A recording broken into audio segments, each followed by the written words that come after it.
Hello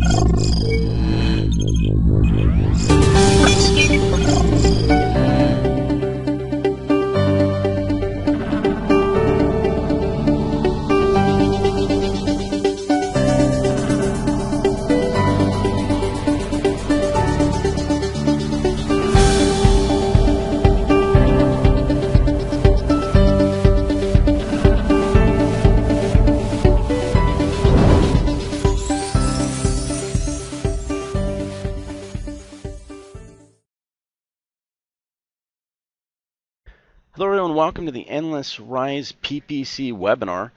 This was an impromptu webinar by popular demand as a result of last Thursday's webinar. If everyone can give me a shout out, if you don't mind, in the questions box and let me know if you can hear me okay and if you can see my screen okay. All right, looks like everyone's saying that they can hear me okay and they can see my screen okay, which is wonderful. Hopefully everyone's having a great week. It feels like Thursday already since we're having the webinar, but it's just Wednesday. If you are in the USA, you're probably gearing up for a big 4th of July barbecue. All right, now, before I start this off, I just want to kind of do a check-in with people and try to gauge how many of you currently sell PPC services currently. And again, it's really good for you to engage in typing in the questions box because how I go about the presentations depend on the feedback that I get from you. All right, it looks like about half of you don't. So, all right, now I'm going to ask another question so I can get feedback. And this one will make probably some of the biggest changes, which direction I go with the presentation. I need to know how many of you are more interested in this webinar to learn about how to use PPC, particularly remarketing, to help with SEO client retention and how to sell it as a bolt-on with SEO or other marketing services versus being interested in PPC as a sheer traffic generation tool and how to make money on it on PPC all by itself. So if you can shout out and say bolt-on or PPC by itself.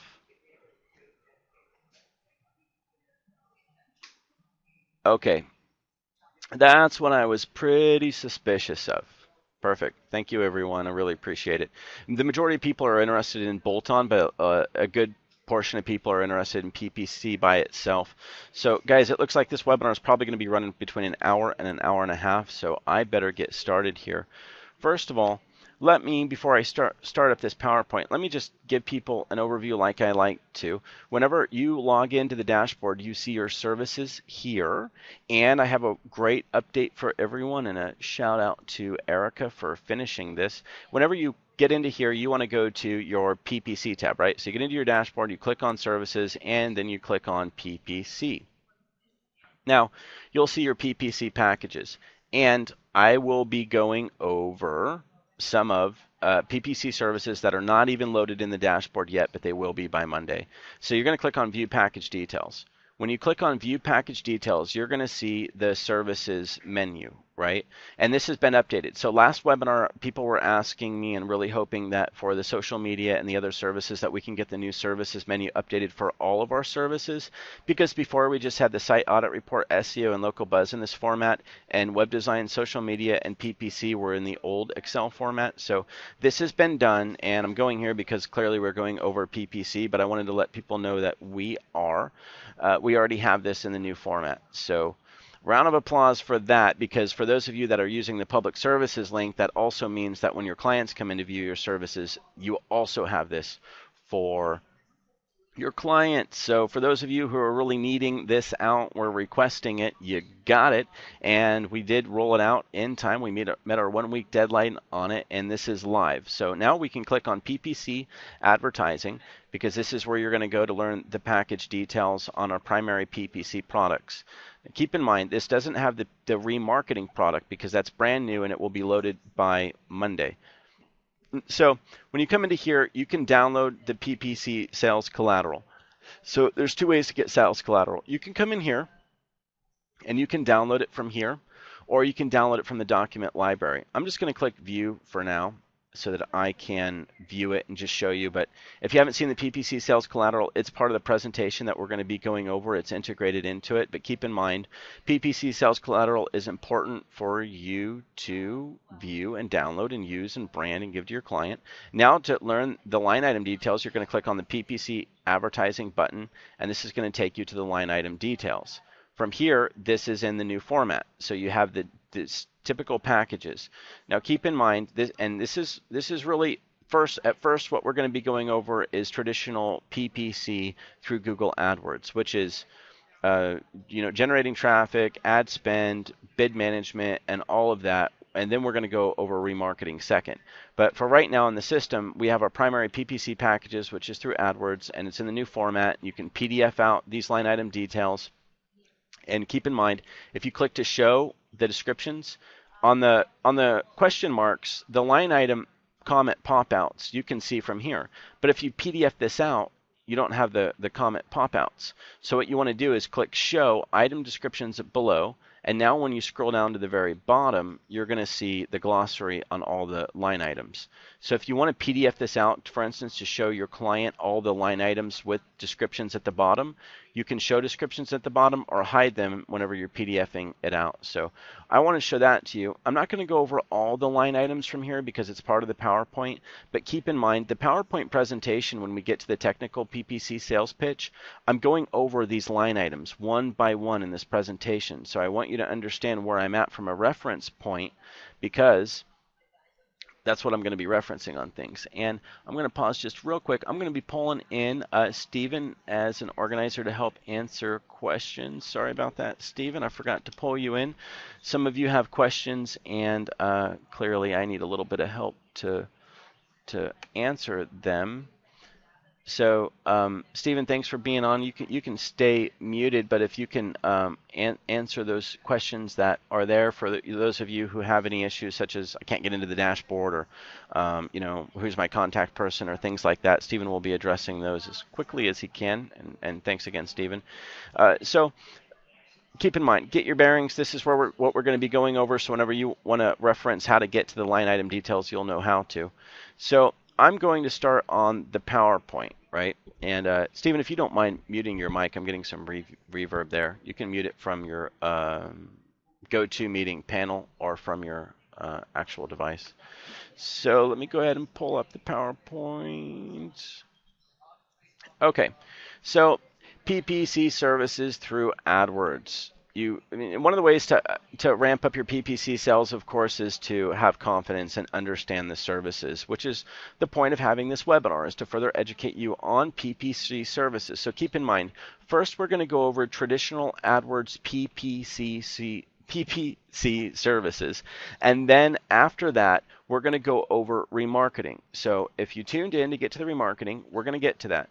So to ramp up your PPC sales, of course, you need to understand PPC, but you also need to understand, as I'm a very big fan of breaking it down, the difference between the value sales pitch and this technical sales pitch. Because the thing is if you understand PPC from a value standpoint, then you can sell it to someone that only needs to understand it from a value standpoint.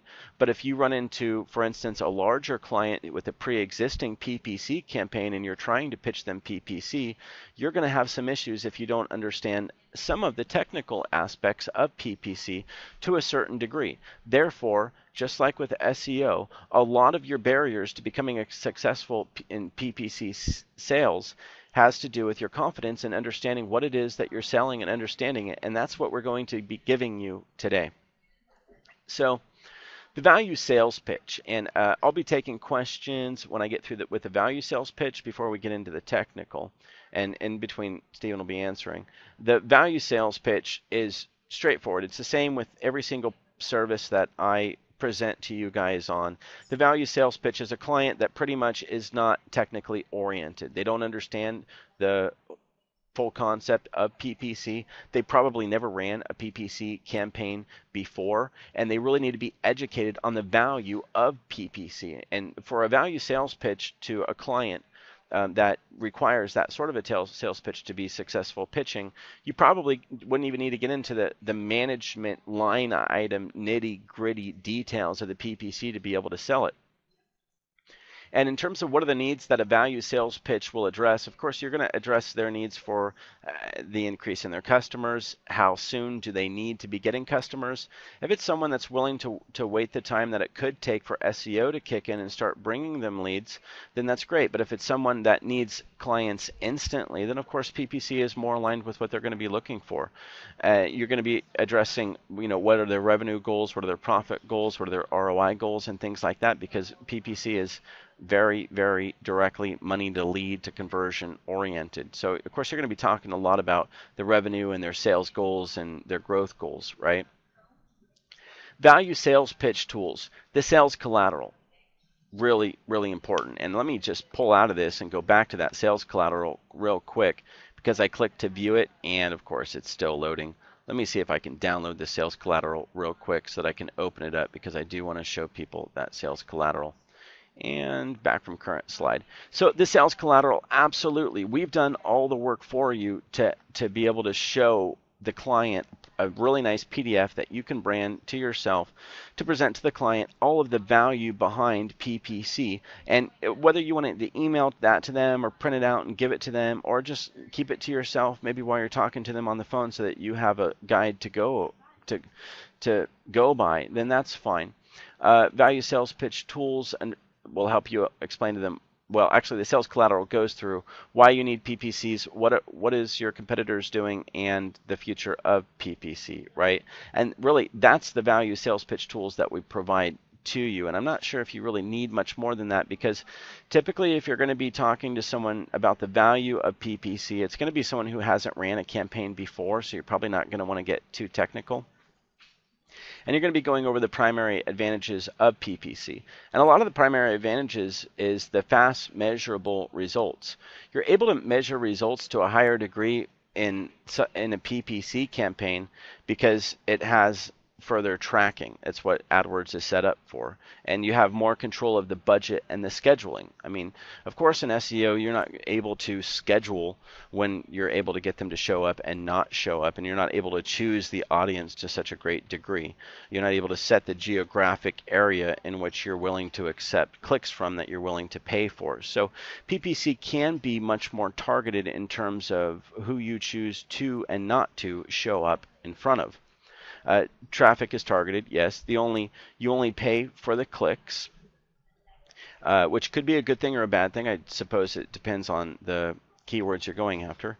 And you get on the top spot of Google's page #1 search results instantly, which, a lot of people use that as a sales line, saying that I can get you on page 1 of Google overnight, which really references more to SEO. But for some people, it's important for them to be able to convey to the client that, listen, when people do type in a keyword, I can get you there. So you don't have to pull a sheet over the client's head and fool them that you're going to be getting them #1 organic results. But it is true that you're going to be getting them on the top of page 1. And then the benefits of PPC, of course, being able to visually show them, which the sales collateral will do, where they would be showing up. And yeah, it is true that you can show up on top of the SEO results, but a lot of times you're going to be showing up on the side. And only paying for clicks, it does allow a client to be able to adjust a budget depending on the season or time that they want to be putting more into marketing or less. And the traffic is targeted. So as we were talking about a bit, if your client is needing really targeted traffic, particularly if it's seasonal traffic, or like for instance, let's say that their product or service was changing on a regular basis, then PPC is really going to be ideal for them. In fact, SEO might not even be an option. And again, that's if they're completely seasonal, on event based. Like let's say that once a year they have this event or that event, and their events are changing and how they would market for those events are changing, then PPC would really be ideal for that because it's instant and it can change on the dime. Whereas SEO should be performed for a company that has a long-term focus on their keyword subject matters.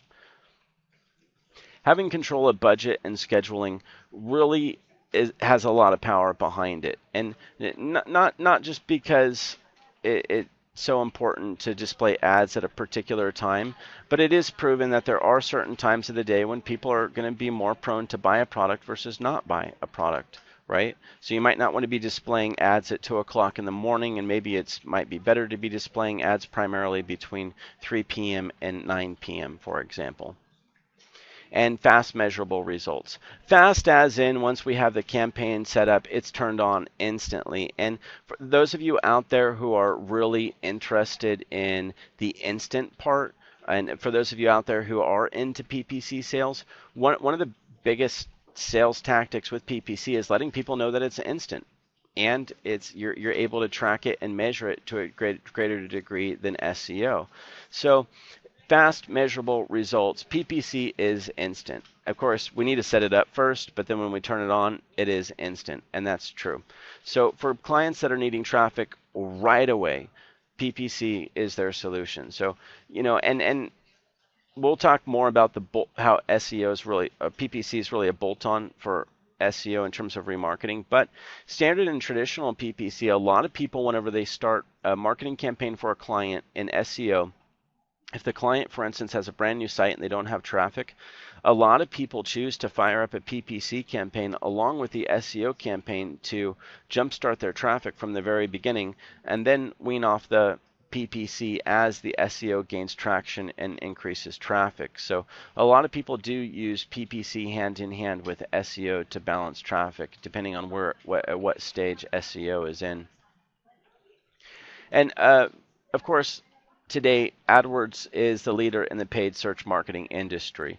We are capable of doing pay-per-click in, for instance, Microsoft Ad Center or Facebook paid ads. We do that as well, but we primarily present and display our services in Google AdWords because that's the majority platform and display network that people want us to be in because it's the largest in the world. So, and they also have the best tracking. And there's a lot of things that you can do with AdWords that people don't know about. Of course, you can set the geolocation on where the ads are going to set up. You can schedule the time that they're going to show up in. You can show ads inside of the Google Plus and a lot of other things. Now, in terms of how does PPC work, and again, this is really an explanation that you can have with a client if you wanted to on a higher level without getting into the line item by line item. So this is kind of an in-between between the value sale and the technical sale. And again, this chart is inside of the sales collateral.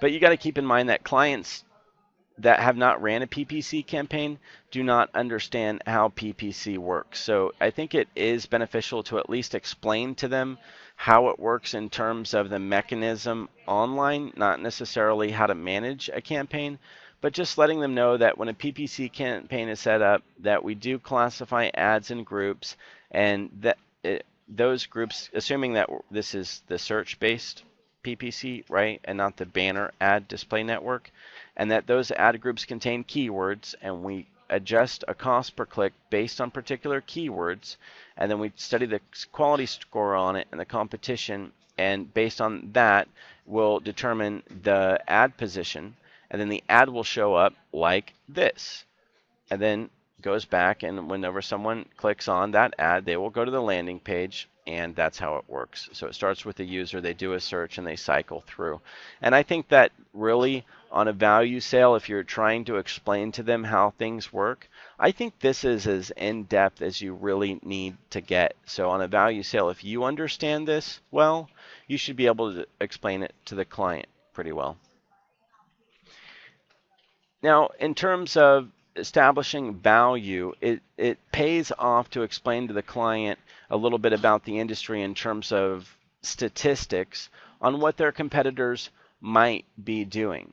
Because one of the ways to determine if PPC is competitive or not, of course, is how much does it cost, because how much it costs to receive a click on an ad is completely related to what the competitors are willing to pay for that click in relation to what you're willing to pay for it. So competition does matter a lot in PPC, but also typically, since you're able to measure the conversion and your profit margins off of PPC. Typically, if there's a lot of competition in PPC, it means that it's working, typically. So this is just a chart for 2012 on businesses that stated their top objective in marketing was PPC broken down into these different categories. So, 63% in the survey said that increasing traffic was one of their top fours. 62% said that increasing lead generation was their top. 57% said increasing online sales revenue, and 50% achieving or increasing measurable ROI. And so those are their top objectives in PPC. So, PPC is heating up, and it's something that it's not that you have to get into it early, because it really doesn't matter if you're in PPC early or late in the game. In other words, if you started a PPC campaign a year ago, it doesn't mean that you're necessarily going to get results differently than today, because it's how you set up the PPC campaign.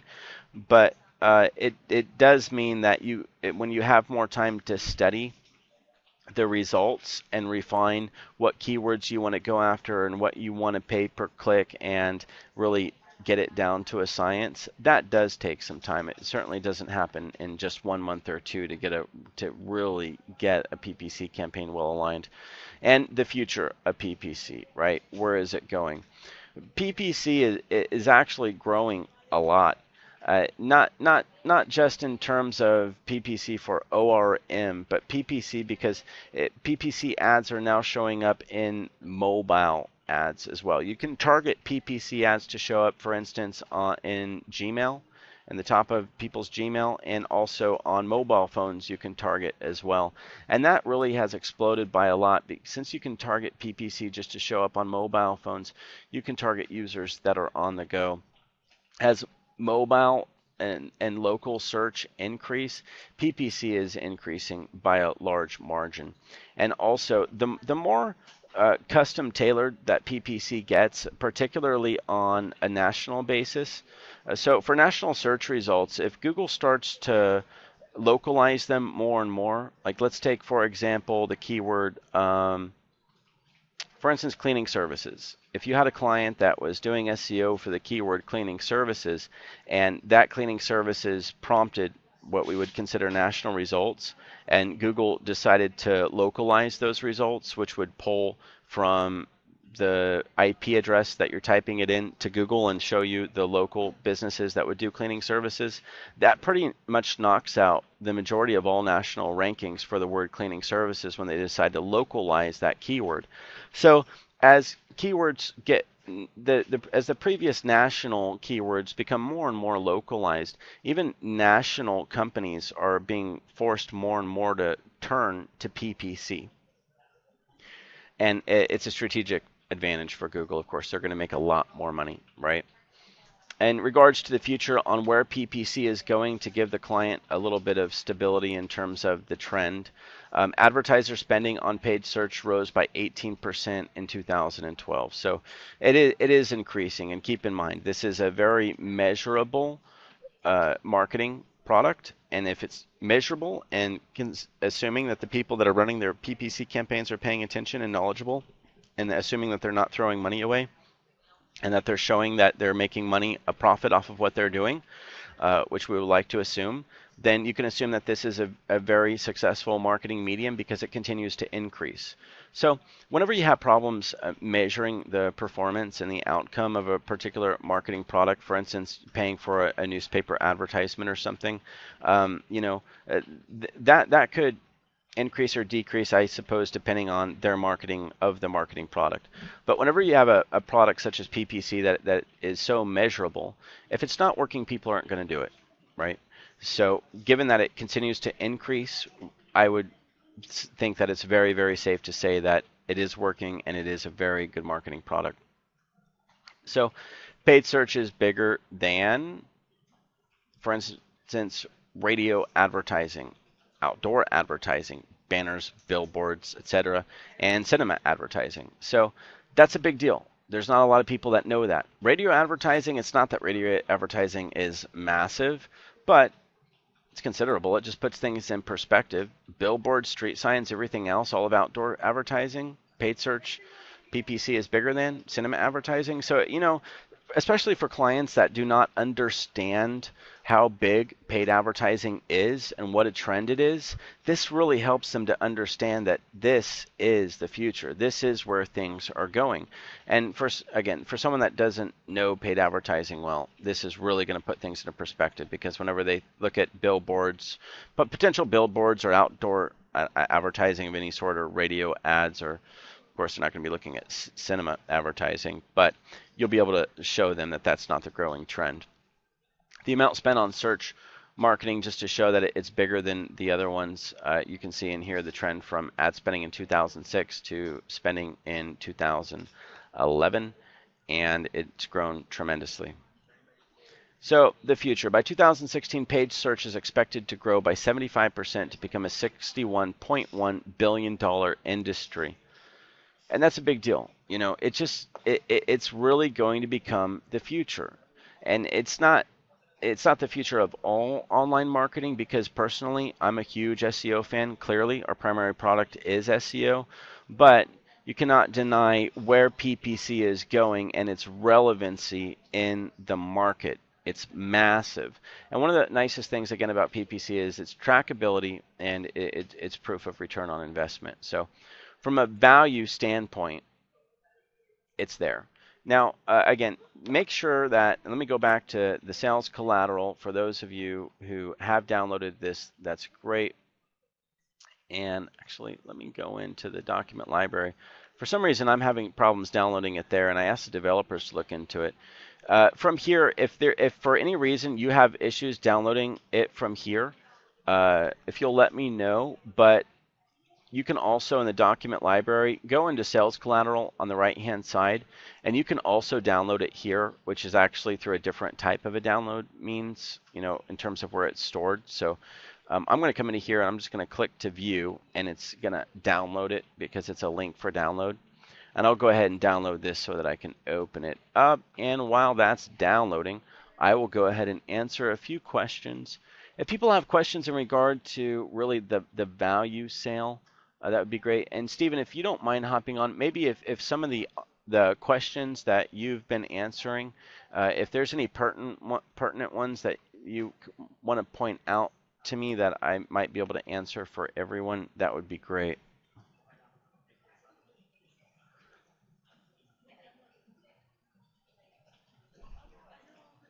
And while Stephen's pulling those together, I'll go ahead and do some filler. Yeah, Deanne is making a comment that some of her, their largest problem. Okay, go ahead, Stephen.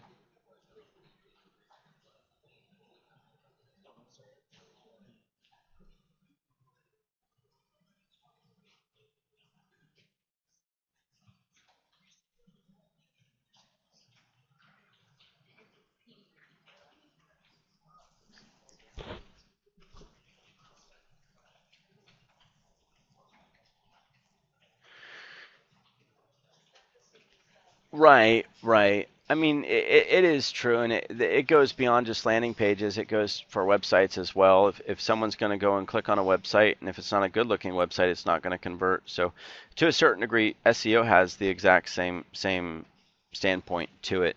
PPC is the traffic medium, or the traffic generating medium to pull someone from point A to point B, and point B is on your website. But if that page is not, for instance, a page that talks about the product or service that's being advertised, or if it's not appealing, or if it's not set up properly, it won't convert. But do keep in mind that you don't always have control over that. But yes, we do landing page design, and we do consult on that as well, and that is part of PPC. So it's as much a part of PPC as it is on SEO. Yeah, it's important for traffic to convert. You do need a good site, particularly good landing pages.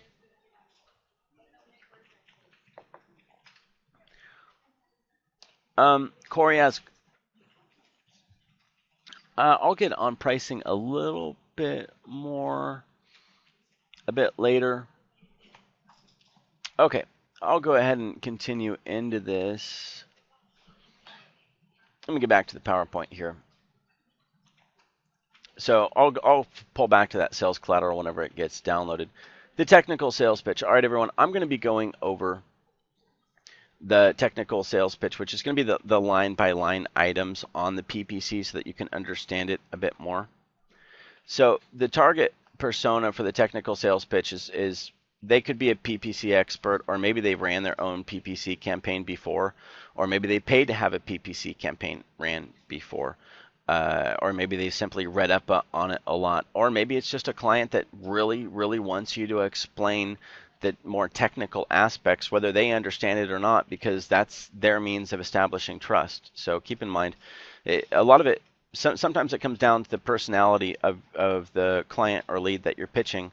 Some people establish trust by you telling them the value, and some people establish trust more by forcing you to talk to them about the more technical components, and they're really just analyzing if you make sense from point A to point B or not. And I've certainly seen that happen. And what are the needs that the technical sales pitch addresses? The methodologies and the techniques, and what type of monitoring and reporting that you do, and particularly what it is that you do and why it's important. Pretty straightforward. So some of the tools for the technical sales pitch, the AdWords PPC Grader report is a report that you can use. It's actually that report, just to show you how to get to it. On your dashboard here, off of services for PPC, you see this icon here for the AdWords PPC Grader report. When you click on that, it would take you to where you can run a report on a pre-existing PPC campaign. So that's how you get to that report. And from current slide, an explanation of how things work is part of the PPC sales pitch tools, and that's really part of the line item breakdown. So I took you to the services menu, right? You click on PPC, and every single line item has a full definition on it. We also have our PPC services tutorial video in the video library to aid you in your technical sales pitch, to explain to you how things work and what you will actually do for them, and how is what will also be covered in those videos. And so that you can understand a bit more, we can show you what the work reports would look like.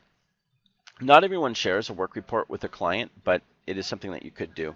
So if on a technical pitch, if they already have a PPC campaign running in Google AdWords, if they're willing to give you their access to take a look, then you might want to utilize the PPC Grader report.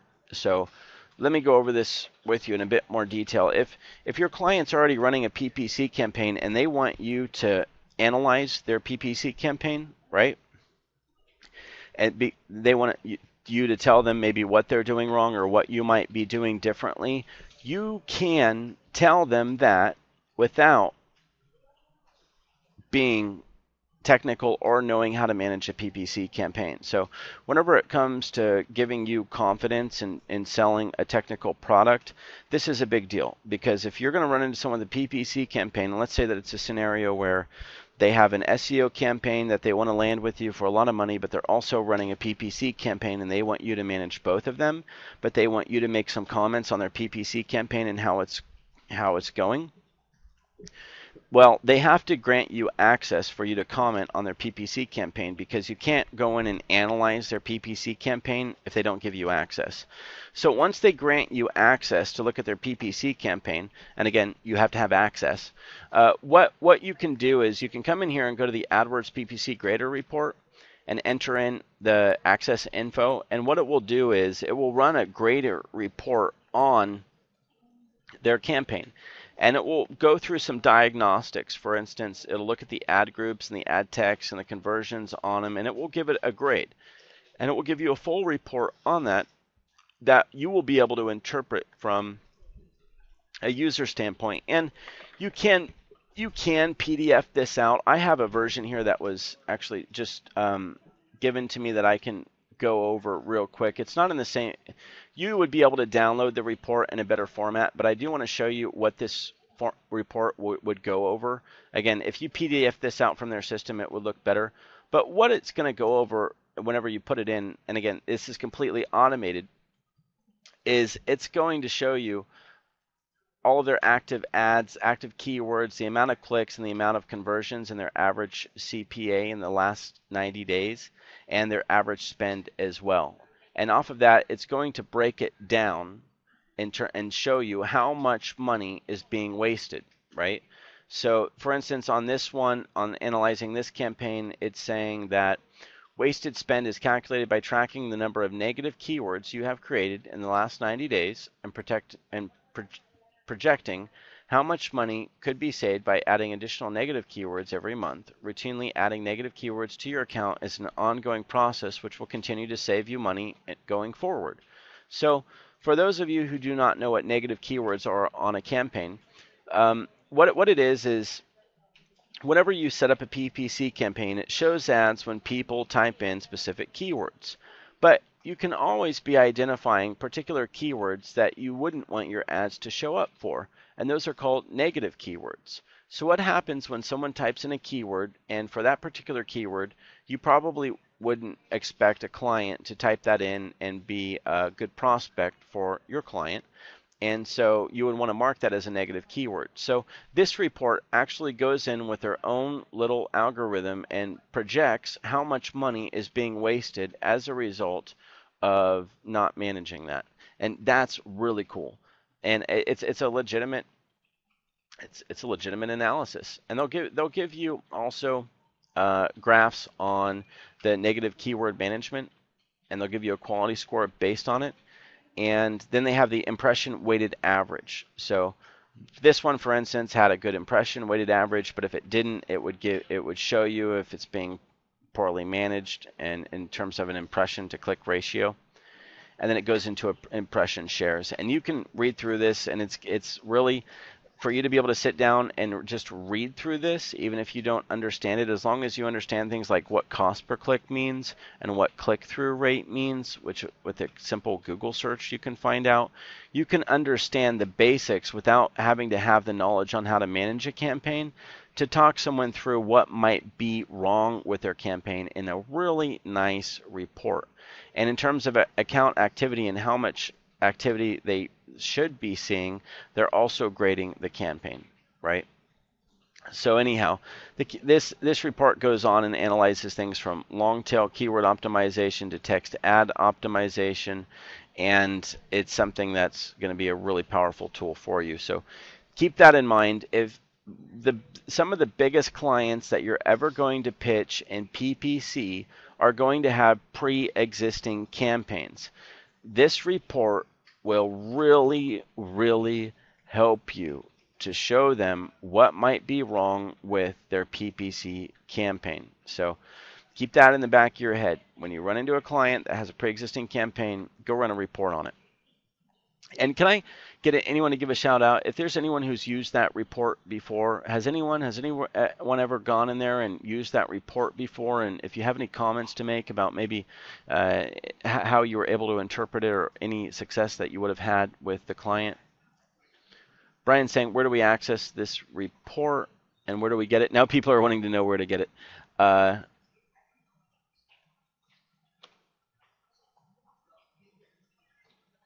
Yeah, this is something you can run yourself at no charge. People are asking where to get it. For PPC, you can go in, click on PPC services, and over here there's the AdWords PPC Grader report. Click on that banner, and it will take you there.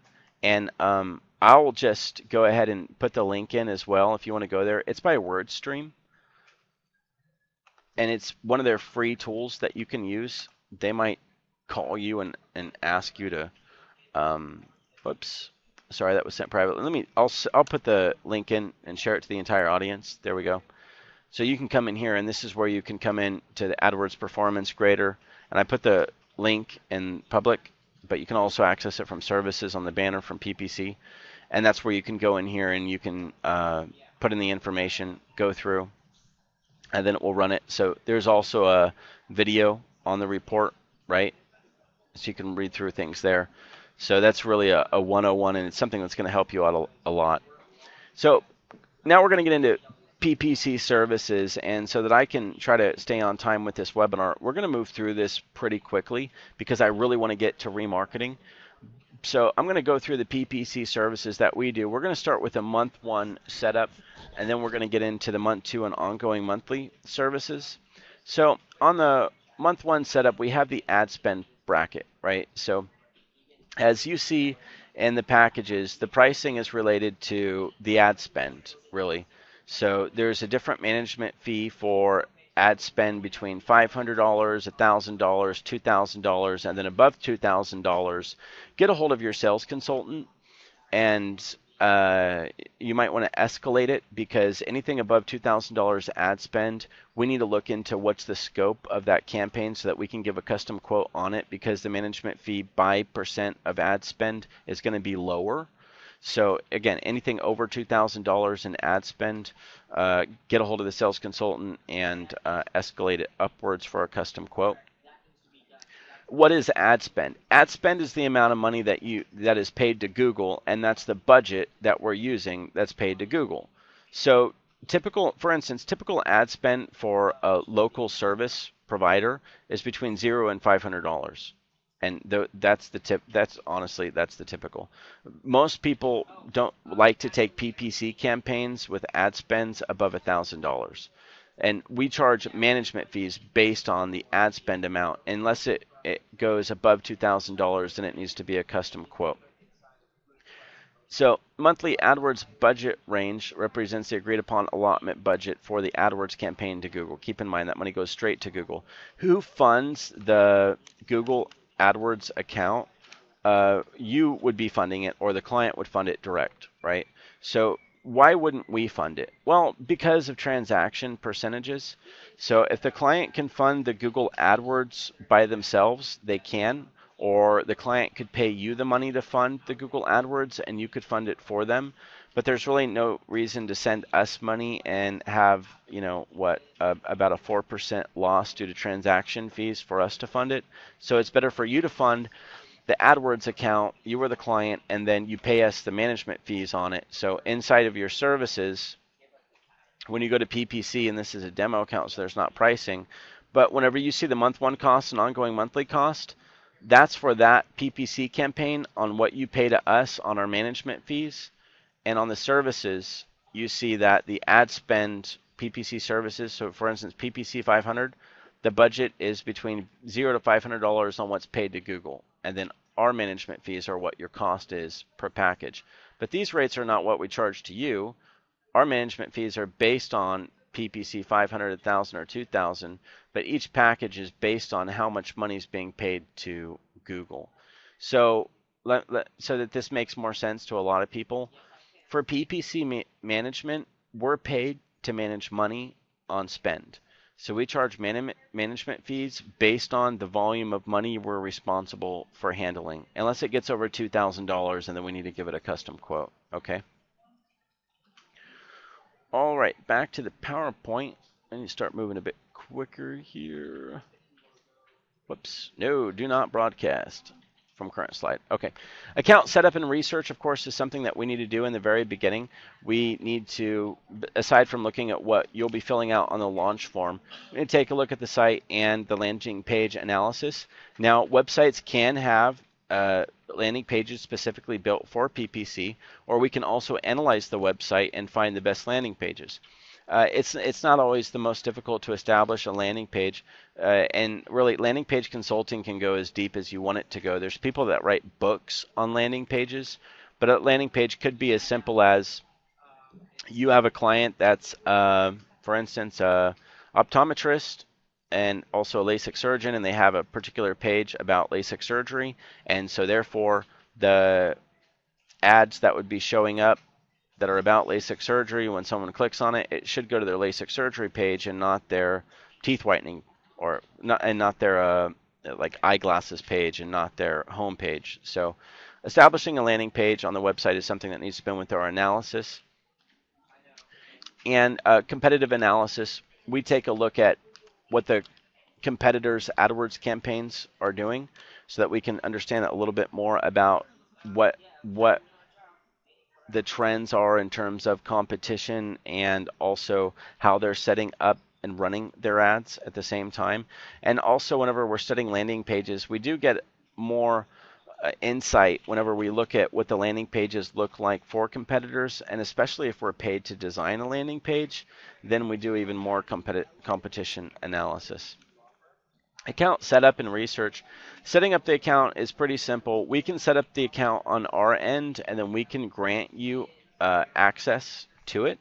And that account really can be considered to be owned by you.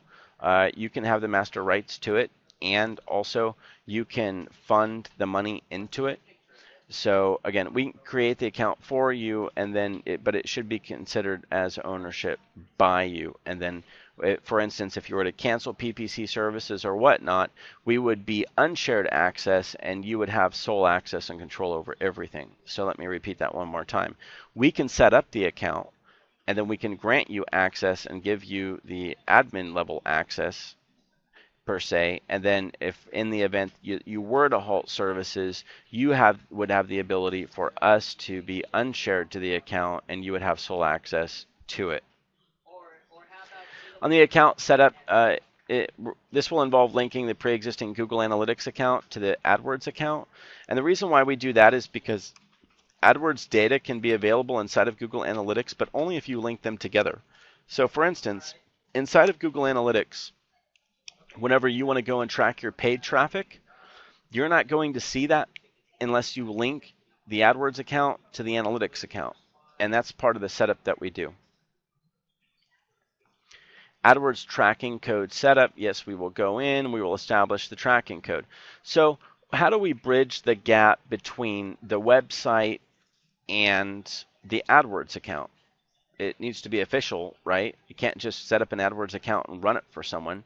You have to verify that you have permission to do that, and they also need a particular code put on the site for tracking. So we have to establish tracking codes, and we have to put them on the site. And we will do that by going into the AdWords account, generating the code, and then we would be accessing the site. If you want us to install it on the client's website, we can do that for you, or we can also send the tracking code to you to install as well. So for instance, if we're only running a PPC campaign, and if you're savvy with a website, you might not want to give us website access because all you need to do is install the tracking codes. So again, if you want to give us access to install those tracking codes to the website, we'll do that and generate them, and all you need to do is give us access. Otherwise, we can give you the tracking codes and you can install them. And just to read a little bit here, conversion tracking works by putting a little snippet of HTML code on the page that the user arrives at after they complete a valuable action of your site. So that's a type of tracking code, the conversion tracking. So for instance, in order to track a conversion, and one of the things, and yeah, this can be established on the launch form information, but a conversion has to be identified. You have to be able to engage with us to let us know what a conversion is considered whenever we're tracking conversions. So for instance, if someone fills out the contact form on the client site, would you consider that to be a conversion? I would, yeah. It's a type of conversion. If someone buys a product off of a website, would that be considered a conversion? Yes. So what happens is after people would fill out, for instance, a contact form or buy a product, they can be redirected to a particular page that might even be a thank you page. And on those pages, we can put a conversion tracking code. So we would always know when someone lands on that particular page that that means that they filled out the form or they purchased a product, and we can track conversions by setting it up like that. And being able to track those conversions is powerful. And that's what really helps to refine a PPC campaign over time, is understanding, yes, traffic flow, but also the traffic, where the traffic came from that actually converted. And then on the campaign management, of course, we need to do keyword research, because in regards to, show the AdWords ads showing up, they show up when you type in particular keywords. So we establish the keyword list that we want to put into the system, because whenever people type in that particular keyword into Google, that's when we want the ads to show up. So we need to do keyword research just like we do with SEO to know what keywords have the most traffic behind them that we want to use to optimize for.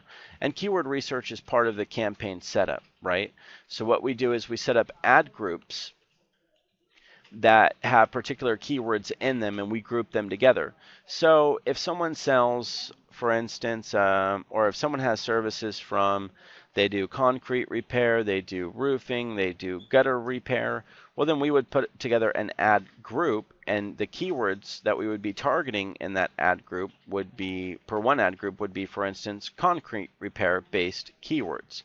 Another ad group we would target, for instance, gutter repair or gutter cleaning keywords. And another ad group we would target, what was the other one that I said? Roofing based keywords.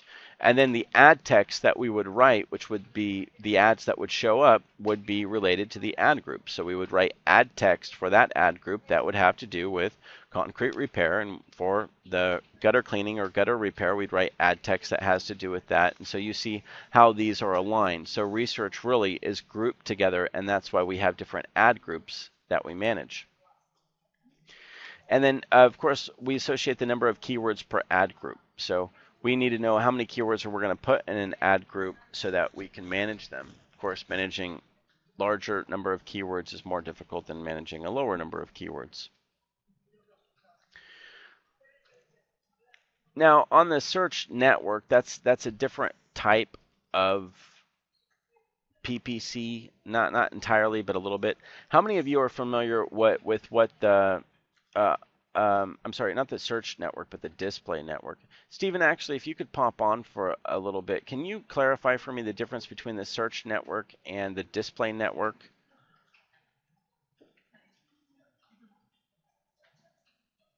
Because I assumed that, honestly, I assumed that MySpace would be part of the display network, so that's why I was a little bit confused on this one.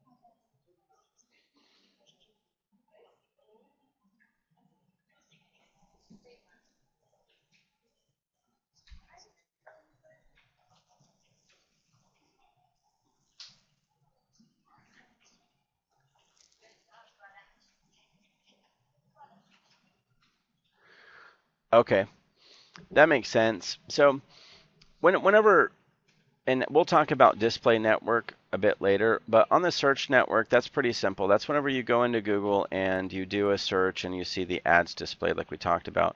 But evidently on this and some of this stuff I'm learning, there also your ads will display on AOL, Ask, USA Today, MySpace search, and New York Times in their search, evidently because there's an entire search network behind it. So the ads will show up also in other search partners, if you want to put it that way. And if I could copy this link, I would, but I'm not able to. Ad groups creation. Yeah, whenever we go in, like we talked about, we will create the ad groups, and it's a way of organizing the keywords that we're targeting. Because whenever you set a cost per click, it's based on a keyword level. So whenever it comes to managing the budget, we manage it clear down to a per keyword level. So ad groups contain keywords of an associated subject matter. And then we would go in and set the cost per click on those keywords. Of course, we can set a global max cost per click, but ad groups are important because it just organizes the different groups of keywords we select to target, and then we set the budget on cost per click on a per keyword level. So ad group creation and organizing is very important because it's really the basics to organizing things. Now, ad copy creation. Now, whenever we're writing ad copy, and for people that have ran their own PPC campaigns, writing ad copy, there's probably a book written on that one as well. Ad copy needs to be catchy. It needs to be able to catch someone's eye and get them to click on it and get in. We write different ad copies, and we also test different versions of ad copies in the campaign because we're able to change it on the fly. We have the control to do that. No, as opposed to SEO, we're not always changing the page title and the meta description and testing them. But in PPC, we're always testing different ad copies to see which one are going to perform better.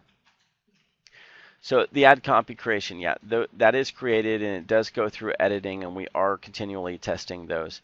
And it's called A/B ad copy split testing. I'm not sure how many of you are familiar with this, but inside of the Google AdWords tool, it allows you to take ad copy A and ad copy B, and it allows you to run them and be able to put them side by side and judge the amount of clicks. So you would want to run them for the same amount of time and give them, for instance, the same budget and see what they're capable of doing. So you'd be able to see the amount of clicks that they would get side by side. So in this example, this ad copy that would say mastering search engine marketing and 40 more proven marketing tactics versus this ad copy that says learn search engine marketing secrets, download free lessons, you would want to know which one would perform better. They both go to the same page. They both have the same goal. So this ad copy achieved 150 clicks on the left, and the ad copy on the right achieved 130 clicks. The amount of impressions that an ad copy has is the amount of times that it was displayed in front of a user, but not necessarily clicked upon, right? So ads show up a lot whenever people do their searches, but the vast majority of the time, users do not click on those ads, so they're considered impressions, right? It's not considered a click unless someone clicked on it. So the click-through rate is literally the ratio of clicks to impressions. So a better ad copy will have a higher click-through rate. So in this example, the losing ad on the right had a click-through rate of 1% and actually 0.1%, and the ad on the left had a click-through rate of 3%. So a big difference there, but I think that's actually supposed to be 1% on the right. And then the conversion rate on this one is 6% versus 1.5%. So really, A/B ad testing is a big deal, especially whenever you're looking at conversion rate differences between 6% and 1.5%. That's a huge, huge discrepancy. And it looks like these numbers are not adding up, but you get the general concept of it. Looks like they made it some typos in here.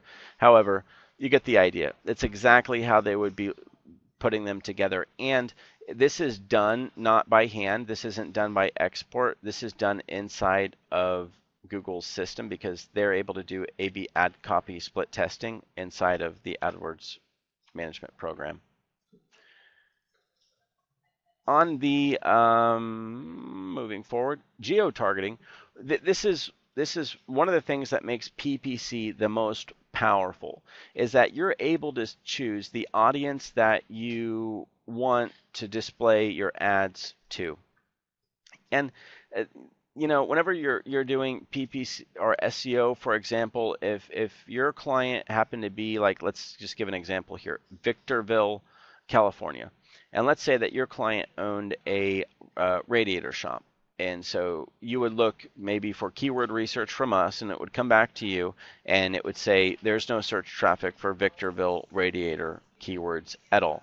So one of the things that you could do for research is to run a PPC campaign for the radiator shop in Victorville, going after just radiator keywords and putting the geo area, mapping it around it, and then you could just target the keyword radiator for your ads. Well, in SEO, you can never go after the word radiator. It's just too big. So that's an opportunity that you can have for clients in SEO that have extraordinarily low search volume. You can do a lot of research with PPC for them, and you can set the area where those ads show up, because whenever people do a search in Google, it detects their IP address, and from that it displays ads based on your settings. So for instance, if someone typed in that example radiator and they were in Ontario or Riverside, their ads would show up. Versus if someone was in Vegas or San Jose and they typed in the same keyword, the ad would not show up. That's extraordinarily powerful. So geo-targeting is a big part of the setup. Ad scheduling, what time of the day and what day of the week do you want the ads to show up? That's a big deal as well. Do you want ads showing up at 2 a.m. or would you rather have them showing up at 5 p.m.? And we can schedule that. So if you don't want ads showing up on the weekends, for example, or you do want them showing up on weekends, that can all be set up, and it's part of the typical setup that we do on all PPC campaigns. Ad scheduling. AdWords campaign experiments, ACE test. Stephen, if you feel comfortable talking about this one, it would be great for you to step in right about now, because I'm not real big on ACE tests. I'm very familiar with A/B ad testing, but in terms of the ACE test, I'll need Stephen to come in and talk about this one.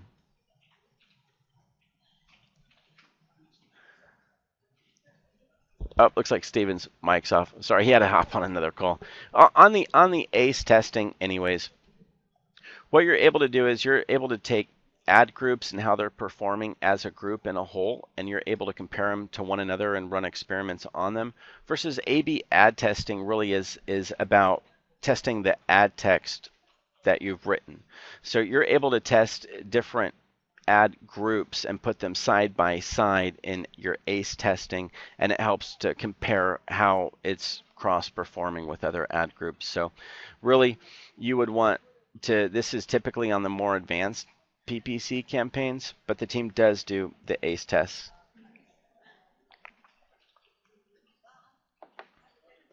On the keyword matching options help you to understand what type of keywords you want to go after, from exact match to phrase match to broad match. And there is a big difference, and people are typically familiar with the different classification on exact match versus phrase match versus broad match because of the keyword research that we do for you in SEO. But most people do not understand that the exact phrase and broad match are really PPC research concepts. Exact match means just that. If you were targeting, for instance, this keyword parrot sale, and you have it set to exact match, then what that would do is it would show the ad only when someone typed in that exact keyword. If you set it for that particular keyword to phrase match, it would show the advertisement for that keyword, whether it's exact match or typed in inside of a phrase. Versus if you set it to broad match, it would show advertisements for that keyword for the exact search phrase, if the keyword was searched inside of a phrase, and also if it was searched with synonyms or different combinations of words that are associated to the original keyword. So exact phrase and broad match are different matching types that we have to choose whenever we're managing how we're adjusting the PPC campaign and optimization. The primary basics to adjusting and optimizing a PPC campaign is establishing what keywords are performing, which ones are not, whether they're set to exact phrase or broad match, and adjusting the cost per click on those keywords as a result. So if you're not familiar with that, definitely on a technical PPC sale, you need to know the difference between exact phrase and broad match, at least in terms of your definition. Now, budget management is really important. Of course, whenever you set a budget, it's not. The issue is not overspending. Sometimes the problem is spending enough money. If your client comes to you and says, you know, I've got an ad spend of $1,500 a month and I want you to manage it. Well, to manage that budget, we need to make sure that we're getting enough clicks to expel all of that budget throughout the month. So if it's someone that doesn't have a large audience and it's really difficult to get keywords for them, we have to be modifying the campaign to make sure that we can get through that ad spend for the month. Whereas if it's someone that is maybe in a national has a national campaign and has really competitive keywords, it's not going to be difficult to manage that budget. So managing the budget is essential to the entire PPC campaign because you have your ad groups, you have all your different keywords, and you have to spend X amount of budget throughout the month, and you have to balance how that budget is being spent. So budget management, and also called bid management, is really the basic premises to PPC optimization because you're managing the budget. And that comes down to keyword bid management. So budget is essentially managed through individual keyword bid management. And there are other controls in terms of setting the global cost per click max as well as the campaign spend max. But we manage it at a keyword level. And a lot of the tools are that you see out there, or a lot of the PPC management companies will use other programs like, for instance, Acquisio, which has slider controls and it doesn't manage PPC campaigns at a per keyword basis. We go in and we analyze the performance of the campaign on a keyword level so that we know if that keyword is sending through traffic that's converting. Is the keyword sending through traffic but they're bouncing? Well, that doesn't do you a lot of good. Is the keyword, like for instance in the last 6 months of history, sending through a lot of traffic but none of that traffic is, for instance, clicking on the pages you want them to click on, or they're not filling out a contact form, or if it's an e-commerce site they're not buying a product? Well, if the traffic's not converting, then it's not doing you any good. So there's a lot that can be done in terms of per keyword optimization. Negative keyword research. Again, negative keyword research, we covered a little bit earlier as I mentioned on it, but you can filter out negative keywords, and it's one of the ways to do per keyword management is keywords that are not performing can be labeled as negative keywords, and you're specifically telling Google not to display your ads for those particular keywords, and you can save the client a tremendous amount of money and not waste their money by managing negative keywords properly. In terms of campaign monitoring and analysis, yeah, the conversion tracking, once conversion tracking is set up, then we're able to monitor conversions. And that's one of the things that you're going to be able to go back to the client with in showing them what kind of conversions they've had. But keep in mind, one of the conversions that's difficult to track unless you have click-to-call set up all over the site is not knowing if they called or not. So it is conceivable that someone could land on the site, look at the header or the footer or wherever and see their phone number, pick up the phone and call them, and we have no way of knowing if they called or not, because there's no way of knowing if someone just looked at the page, saw a phone number, picked up their phone and called. We have no way of knowing. So keep in mind, unless the phone number is hidden and someone actually has to click on a button to see that phone number, which we would consider to be a phone call, we're not able to track phone calls. And a lot of conversions on sites, especially for local service providers, are phone calls. So you do have to keep that in mind in terms of some conversion tracking that might be lacking. And yeah, like Mike says, call tracking numbers can be set up. And it's true, call tracking can be set up. Most people don't set up call tracking numbers, but a lot do. It still is a bit difficult to track. There are some advanced call tracking platforms that they associate when someone dialed the phone number.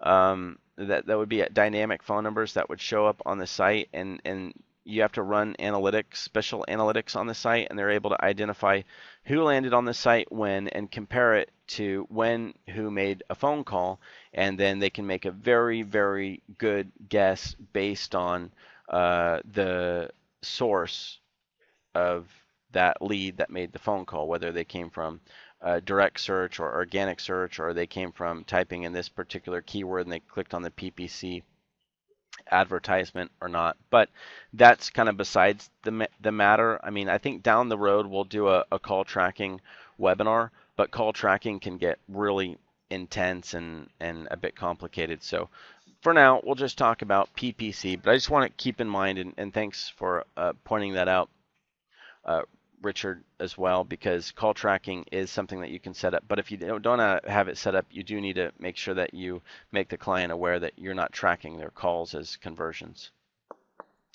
Traffic statistics analysis. This is something in terms of our campaign monitoring and analysis that we do. We're going to be measuring the campaign and the traffic statistics that are being pulled as a result of it in regards to the cost per click and the click-through rate, because that's what we're going to be studying. And it's also what will be coming back on the work report. And let me just bring everyone back around. So to show you where we're at on the services, on the month one PPC general services, when we come down, we went through what the competitive analysis was, and this is all on month one, the account setup, got through the keyword research, search network, ad groups creation, geo-targeting, ad scheduling, what time of day they come on, keyword match options, negative keyword research, and we're on the campaign monitoring and analysis. We went through the conversion tracking, traffic statistics, and we're going to be going through things real quick such as click fraud analysis and the analytics setup, and then we'll be going through the ongoing monthly, which is the management that we're going to be doing. So we're still going through the month one setup. And let me move a little bit quicker because we're getting pretty deep in time on this webinar, unfortunately. Search query report analysis. This is where we can go into reporting and we can take a look at the search queries that were done to pull up the ads versus the clicks that were happening. And if you want to see how your ads perform based on the actual searches within the search network, this is how you can go in and generate that report on your own if you wanted to. And this is also part of the work report that we would be generating for you. In terms of click fraud analysis and support, for those of you who do not know what click fraud is something that's, I don't know if I would say it's not as big now as it used to be, but I think that there's more countermeasures for it. Click fraud is like, for instance, if you had a competitor that was running PPC and you were able to do, like, for instance, IP rotation and go in and just click on their ads all day long. There are systems and people out there who will go in and just click on ads a lot and do click fraud and run up their competitors', for instance, PPC bill, because as soon as your budget on your ad spend for the month is out, you're not displaying ads anymore. But it also means that your competitor has less competition on a bidding war for showing up number one. So click fraud is something that needs to be monitored for, because if you're not detecting click fraud, up to half of your budget on your campaign could be going and being used due to click fraud. So that is something that unfortunately we do need to be on the lookout for. But Google has a lot of advanced detection on that and development into that. But we do look into click fraud and we do monitor it as well. ROI management is part of the campaign monitoring and analysis in terms of looking at what is the ROI on it. So in short, really, to manage ROI, we have to set up goals and we have to know profit margins based on a conversion. We need to be able to put a value on a conversion, which is a bit difficult to do. But what we're able to do whenever we do ROI evaluation or management, we look at the total cost on the particular campaign, and then we look at the click-through rate that we had and the cost per click, right?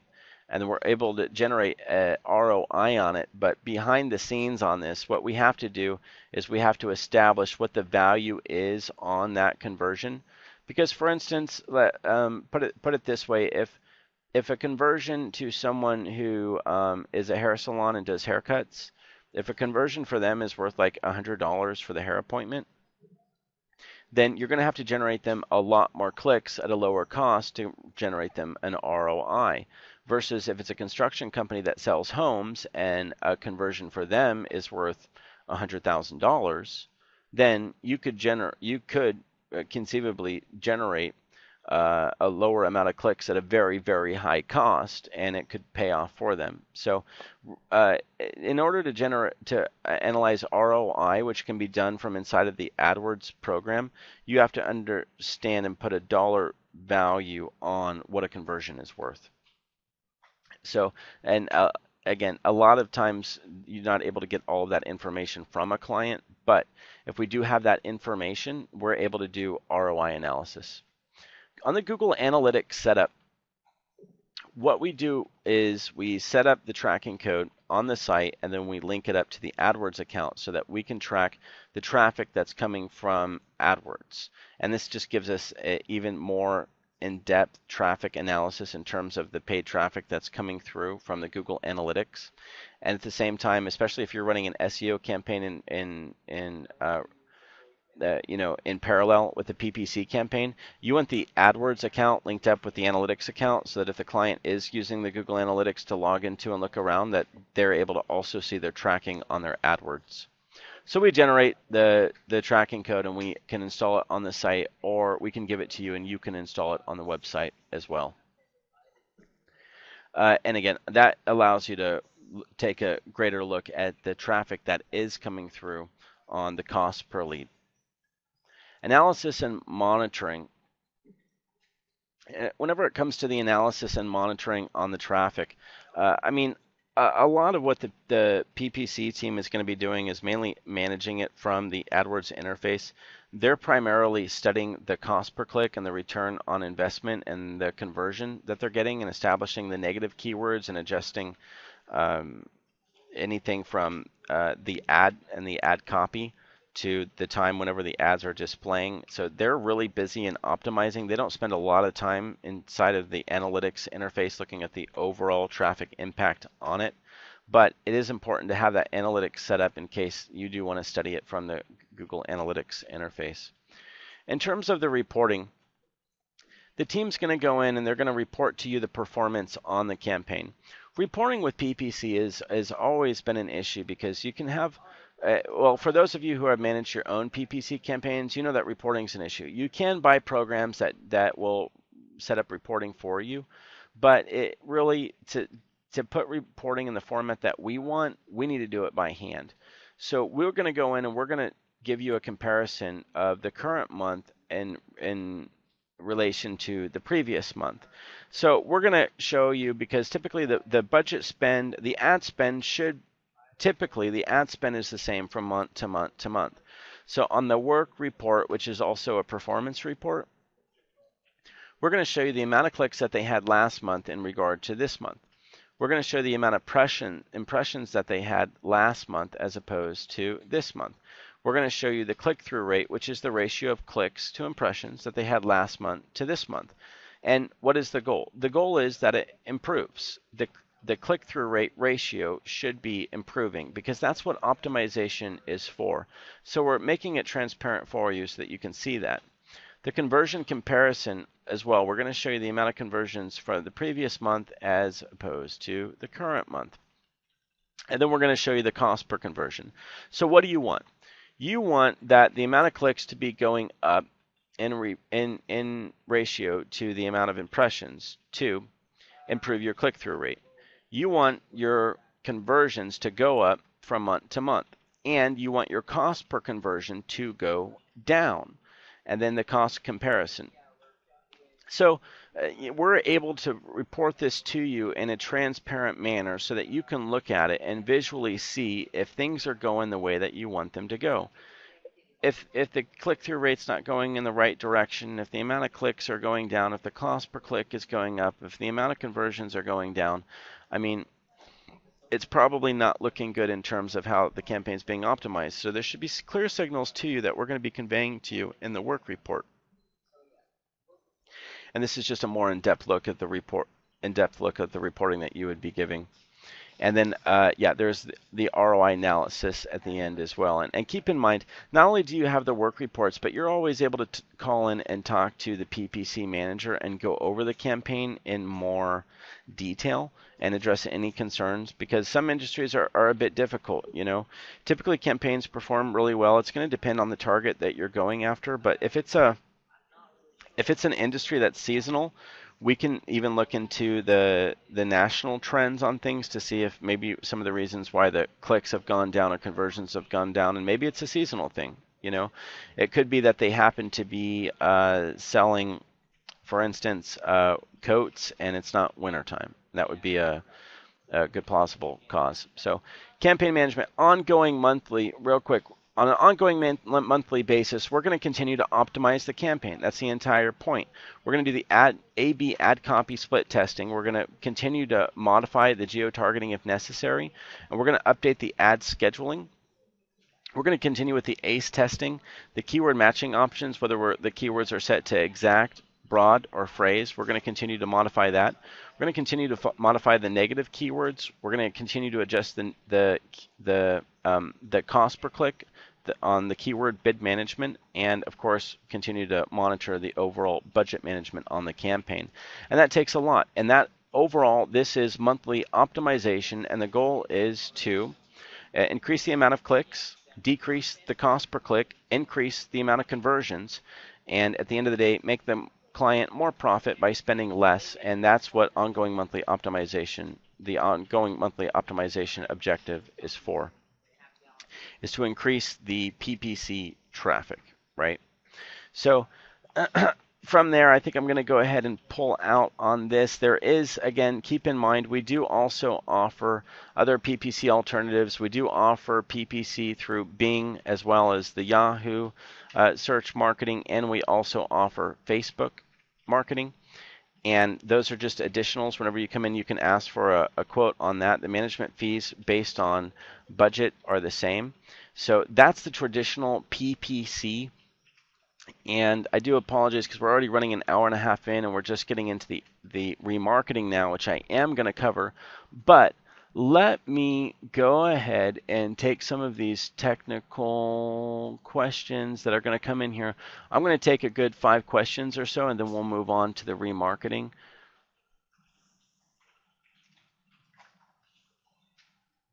So Mike says, can you set everything up so that all the client has to do is add their credit card details and we're good to go? Yeah, I mean, the client can have access and go in and add their credit card details, and then it can be, yeah, and we can go in and charge it, but still it would be you going in to actually hit that button to fund it. Phyllis says, so for $500 ad spend, the campaign could include hundreds and thousands of keywords. Theoretically, yes, but keep in mind we don't manage your PPC campaigns with software. I mean, yeah, we log into the Google AdWords Management Center, but we're not managing this with robots or automated software. We're managing it with real people. So I would ask you the same question. Can you analyze thousands of keywords a month and get a full understanding of how they're all performing and how you should adjust them? No, you can't. So sometimes less is more.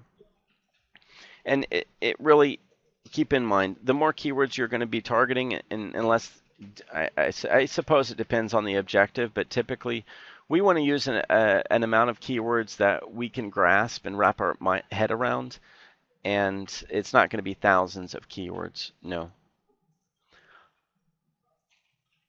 Alex says, say the client's PPC spend is $1,000 a month. So based on your PPC 1000 service tier, I will pay you $500 for the first month. It's going to depend on what your management fees are on that whenever you look at the services tab on the setup.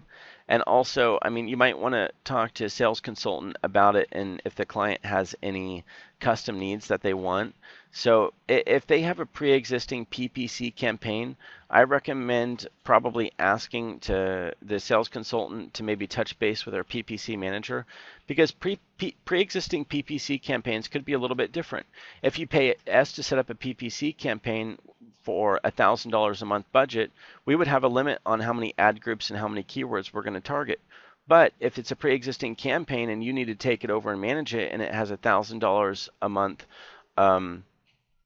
ad spend budget to it, and so you throw it over to us and say, oh, this should be fine, I'll just have you manage this account, and you don't even take a look at it, and then you throw it over to us and there's a million keywords and like 1,000 different ad groups, there's no way we're going to be able to manage that. So do keep in mind, we might want to be a bit briefed on pre-existing PPC campaigns if they're big, because you don't know how big the management behind it might be, and that matters. Time is money, and we need to understand the size of what it is that we're going to be expected to manage.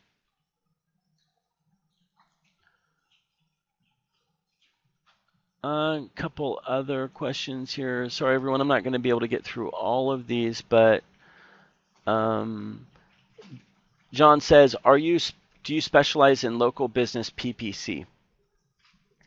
Uh, I suppose so. I guess the answer is yes. The majority of all PPC that we do is for local businesses, so I would say yes.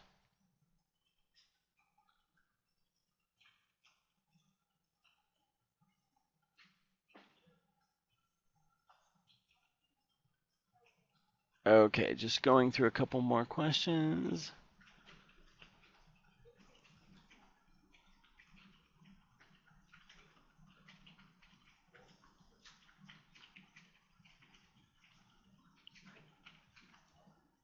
Okay, looks like we're going to move on to remarketing. Can I get everyone to type into the questions area how many of you are familiar with what remarketing is and if you've ever ran it before? Remarketing. Finally, we're on to the subject matter of remarketing. Got some remarketing fans in the house? A lot of people, it looks like half people don't know what it is, half of you do understand what it is. All right, let me define remarketing for you, and let me also get familiar with what the slide is here. AdWords remarketing. When you browse on a site that's set up with Google's remarketing, what's going to happen is when you land on that particular site, it's going to install a cookie on your browser, and then whenever you go anywhere on the Google Display Network, you're going to see their banner ad. So, in short, it goes like this. You go if you're a user and you land on someone's site and they're set up with remarketing in Google, it's going to install a cookie on your browser when you land on their website. Now, after you leave their website and you go somewhere else on Google's display network, it's going to show that website's banner advertisements to you, which is why it's called remarketing. It's not showing advertisements to anyone in the world. At remarketing, and it's also called retargeting, by the way, and the reason why it's called remarketing is because it's only geared towards people who have already been to a particular website. So if it was my website, it would mean that I would be able to set it to where only people that have landed on my website are going to see these particular advertisements. And not only a little bit, but all over the place. And what is Google's display network? Google's display network is any website anywhere in the world, anywhere that's running Google AdSense and displaying ads is part of the display network. So the reach on the banner advertisement that you could have would be huge. So in short, how it works is you land on the website, it installs a cookie in their browser, and then when they go anywhere else in the Google Display Network, they're going to see your ads. And I'm going to show you an example of that. Let me give you an example. I was talking with my buddy Roz Vaughn over at Cognitive SEO today. And so I went onto his site, which is some amazing software, by the way. And so I went into Cognitive SEO, and you guys can do this, but I wouldn't do this unless you want to start seeing his advertisements anywhere. So I go into Cognitive SEO, right? Now, once I land on his site, because he's running remarketing, what happens is I immediately have a cookie installed on my browser just because I landed on his site. Now, if I start searching around to other places and going to there, if they're part of the Google Display Network, I'm going to start seeing his advertisements because it's remarketing to me. It's targeting me. So let's say that I left his site and I'm going to go to some other sites. So I'll leave this one and let's say I go to Backlink Watch. Wow, isn't that interesting? Hey, what a coincidence. I was just on the Cognitive SEO site and then I went to Backlink Watch. That's weird. What a coincidence. I now see his advertisements. And not just one banner, but two banners. And why would I do that? Well, because it's part of the AdWords display network. It's showing up. Now the question is, does this cost him any money? Right now, does he have to pay any money to make this happen? Can anyone type into the questions box? Let me know. Right now, has this cost him any money to show these to me? No, not at all. Does everyone understand that? That doesn't cost money. That's branding. That's amazing branding. That's great. It's right in front of your face. Not only there, but let's say that now I'm going to go over to Search Engine Journal and start searching around. You notice anything familiar? See the advertisement for cognitive SEO over here? It's haunting me. It's following me everywhere. You know why it's following me everywhere? Because it put a cookie on my browser when I went there. And now when I start going to other sites that I like, if it's running AdSense, all I see is their branding. And then I see their branding again. But you know what? I already went there. I'm not necessarily going to click on it, but just it's always in front of my face. It's branding, branding, branding, and it doesn't cost any money unless someone clicks on it. But then the cost per click on it is so low because it's not typical PPC. It's only for people who have landed on your site. Let's say that I go to another page inside a search engine journal. Boop, I go somewhere else. Look at that, another banner ad at the very top. Wow, this is getting creepy. Now I'm seeing it everywhere, and I'm going to continue to see cognitive SEO everywhere. Why? Because they're running remarketing, and it's not costing them anything to put this in front of my face everywhere I go. That's crazy. So, by the way, you know what I can do if I wanted to get rid of this? I can go clear my cookies and refresh this page, and that will be gone, right? So why would remarketing be really important in terms of an SEO bolt-on? Because what I'm going to be doing is introducing to you a package for remarketing that is just only available, and this remarketing package that I'm going to be introducing will only be available for SEO for for people who are running an SEO or local buzz campaign. I'll be showing you the full-blown remarketing packages, but I put together the cheapest possible remarketing service as a bolt-on to SEO and local buzz. So let's go over some of the benefits to this. What would your client, how would your client feel if when they click on their own site, right? They click on their own site and then they start searching around online. How would they feel whenever they start seeing their own ads all over the place, and not even on related sites necessarily?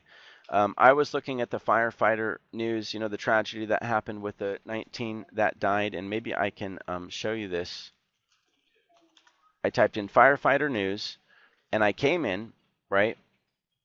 And let me see if I can pull open an example. I'm just going to start pulling open quite a few different examples to see if I can find one of these that are running AdSense. So I'll let these load, and I was looking for firefighter news, and let me let these load for a little bit. And it's going to take a little bit to load. While these are loading, let me talk a little bit more about, again, what remarketing is. So keep in mind, remarketing means that you are showing ads only to people that landed on your site. All of those impressions that you're going to get on all of your banner advertisements are going to be free. And if you set that up for your client, you know what's going to happen? Everywhere your client goes, boom, look at that. Exactly what I was saying. Notice anything familiar? You're getting haunted by these advertisements. You can't get rid of them. The same thing, cognitive SEO, but it didn't cost them anything. Nothing. But guess what? To be on page one everywhere in a display network on typical banner advertisement would cost a lot of money. This costs nothing. And I want to point something else out. What did I Google and look for? This is about firefighters, right? Why is cognitive SEO showing up? Any idea? Well, because it's tracking me with a cookie, because I visited the site, because it's remarketing. With remarketing, it doesn't matter if the site that you landed on has anything to do with the subject matter of the cognitive SEO site or your client's site. If they're showing AdSense, it's going to be in your face. Let me see if there's any of these other ones. Look at that. Here's another one. So this was, look at this, The Guardian. I was just browsing around. Boom, cognitive SEO in my face. Here's another one, Daily News. I come in, boom, cognitive SEO in my face. I'm going to come into Yahoo. I don't think it's going to be in here. Let me try another one. Let's see if it's in here. Probably not. Hey, I might have gotten lucky with the first two, though. Wow, look at that one. Here's firefighting news. You guys notice anything? Is this getting crazy? Is that a little bit creepy? I'm going to start having dreams about these guys. And you know how much it cost them to get in front of my face and haunt me and put their branding all over the place until it makes me crazy?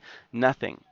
So what I want you to think about is, how would your client react if this was them? If you set up remarketing and put like a $50 ad spend a month, would this be worth it to you to show the client their ad everywhere they go online if it only cost you per ad spend even less than $50 a month to show them everywhere all over the place? Yeah, it would. Here's another site. Let me see if I can see any ads on this one. So as you can see, it really is an amazing tool, because it's going to make it to where anyone that visited the client site will get that cookie. And now when they start going around anywhere else on the Google Display Network, they're going to see the ads all over the place. And what's going to happen is it's going to increase the overall per lead conversion, because just because someone came to your site one time doesn't mean that they're going to convert. But you're going to give yourself every possible opportunity if you put a banner in front of them everywhere else that they go until they revisit your site and convert. So it's going to be really powerful. And Jane says, what's the point if it's showing on really unrelated searches? No sales will result. No, that's not necessary at all. Necessarily true at all. Here's the point. If someone's already come to the site, and let me point something out to you. Let me show you this. And this will sum up my entire point. Let's take a look at this ad, right? And this will allow me to reason with you why it would still be beneficial to show up on firefighter news. Let me wait. Now, all this ad says is, the experts use it, you should try it, free trial. Why don't they say what it is? Why don't they say what it does? Why do they only say you should use it, free trial? They don't even say what it is. They don't even say what it does. The reason why they don't is because these ads are only showing to people that have already been to their website, people that already know who they are and what they do. They're just making sure that they stay in front of their face. Why do you follow up with the lead through an email to check in with them? Well, you check in with a banner. Hey, you remember me? You came into my site before. I'm just telling you that I'm still here. Hey, just giving you a reminder. I got a free trial. I think you should try it. They've already been to the site. They're pre-qualified. They've already been to the site once, so it doesn't matter where else they go, anywhere else in the world, you want to put a sign in front of them. Here's a different way of looking at it. Let's say that I own an art gallery in, I don't know, in Tampa, Florida. I own an art gallery. Someone came into my art gallery, and now they leave. Now, if I had the option of putting a sign of my art gallery up in front of them, no matter where they drive on the road, it doesn't really matter what road they're on, does it? They came into my shop once. I know they're interested in artwork. They said they liked me. I'm gonna drive in front of them with another truck. I'm gonna sit in the back of the pickup truck, and I'm gonna hold up a sign. I'm gonna hold up a sign about my art gallery. That's what this can do. And it's not just that, but it's also the psychology that it has on the client too. Whenever you tell the client that on top of their SEO campaign or local buzz campaign, that you're going to run ads for them. The nice thing about the remarketing packages here, and I'll get into this a bit. What do we do on our remarketing packages? One, we create the tag code to put on the site, right? And I'm going to blow this up a little bit. I know this isn't as pretty as the other services, and we'll have this updated in the services menu within a week. But we create the marketing tag code through AdWords. We install the remarketing tag code on the site. We set the pages that will be triggers to install that cookie on the visitor's browser so that we can start haunting them with ads everywhere they go online. And we create the remarketing list. I want everyone to listen really carefully to this on what a remarketing list is. Whenever we set up, whenever we install this remarketing code on the site, which we can do site-wide or per page, what happens is, if we install the remarketing code on your client site-wide, that means that anyone that lands on any page on that site will have the cookie installed on their browser. Now, in the remarketing world, when a cookie is installed on a user's browser, which is what happened to me. I had a cookie installed on my browser when I went here, and now where I go everywhere else, they're all over in my face and I can't get rid of them. When I had that cookie installed on their browser, I'm now considered a member and I'm on their list that's viewable inside of their AdWords remarketing account, right? Did I volunteer for it? Did I agree to it? No, but now I'm a member in their list and I can be viewable by an IP address, okay? So, hang with me here. After we install the remarketing code on the site, anyone who visits that site is put on the remarketing list, right? If they landed on a page that had the code put on it to tag that user with a cookie in their browser. Now, the remarketing list has to reach 100 unique users before the banners will display and be activated. Does that make sense to everyone? Can people say yes or no? The remarketing member list has to reach 100 strong before the display ads will be activated. Does this make sense? Okay, what it means is, like for this one, if Cognitive SEO just now set up their remarketing, 100 unique people have to land on this site and have that cookie installed on their browser before Google will activate these ads, okay? If you got no traffic and only 20 users have ever landed, 20 unique people have ever landed on your site, you have to have at least 100. And why? Because Google doesn't want to just put something out there that's never going to make them any money. Okay, so that's something that you have to understand because it's important. So as part of the setup, what we're going to do is we're going to install the code and we're going to watch the remarketing list because it needs to grow to 100 before we can activate it. We're going to select a retargeting campaign and ad group, which really for the simplicity of this one is just going to be one, okay?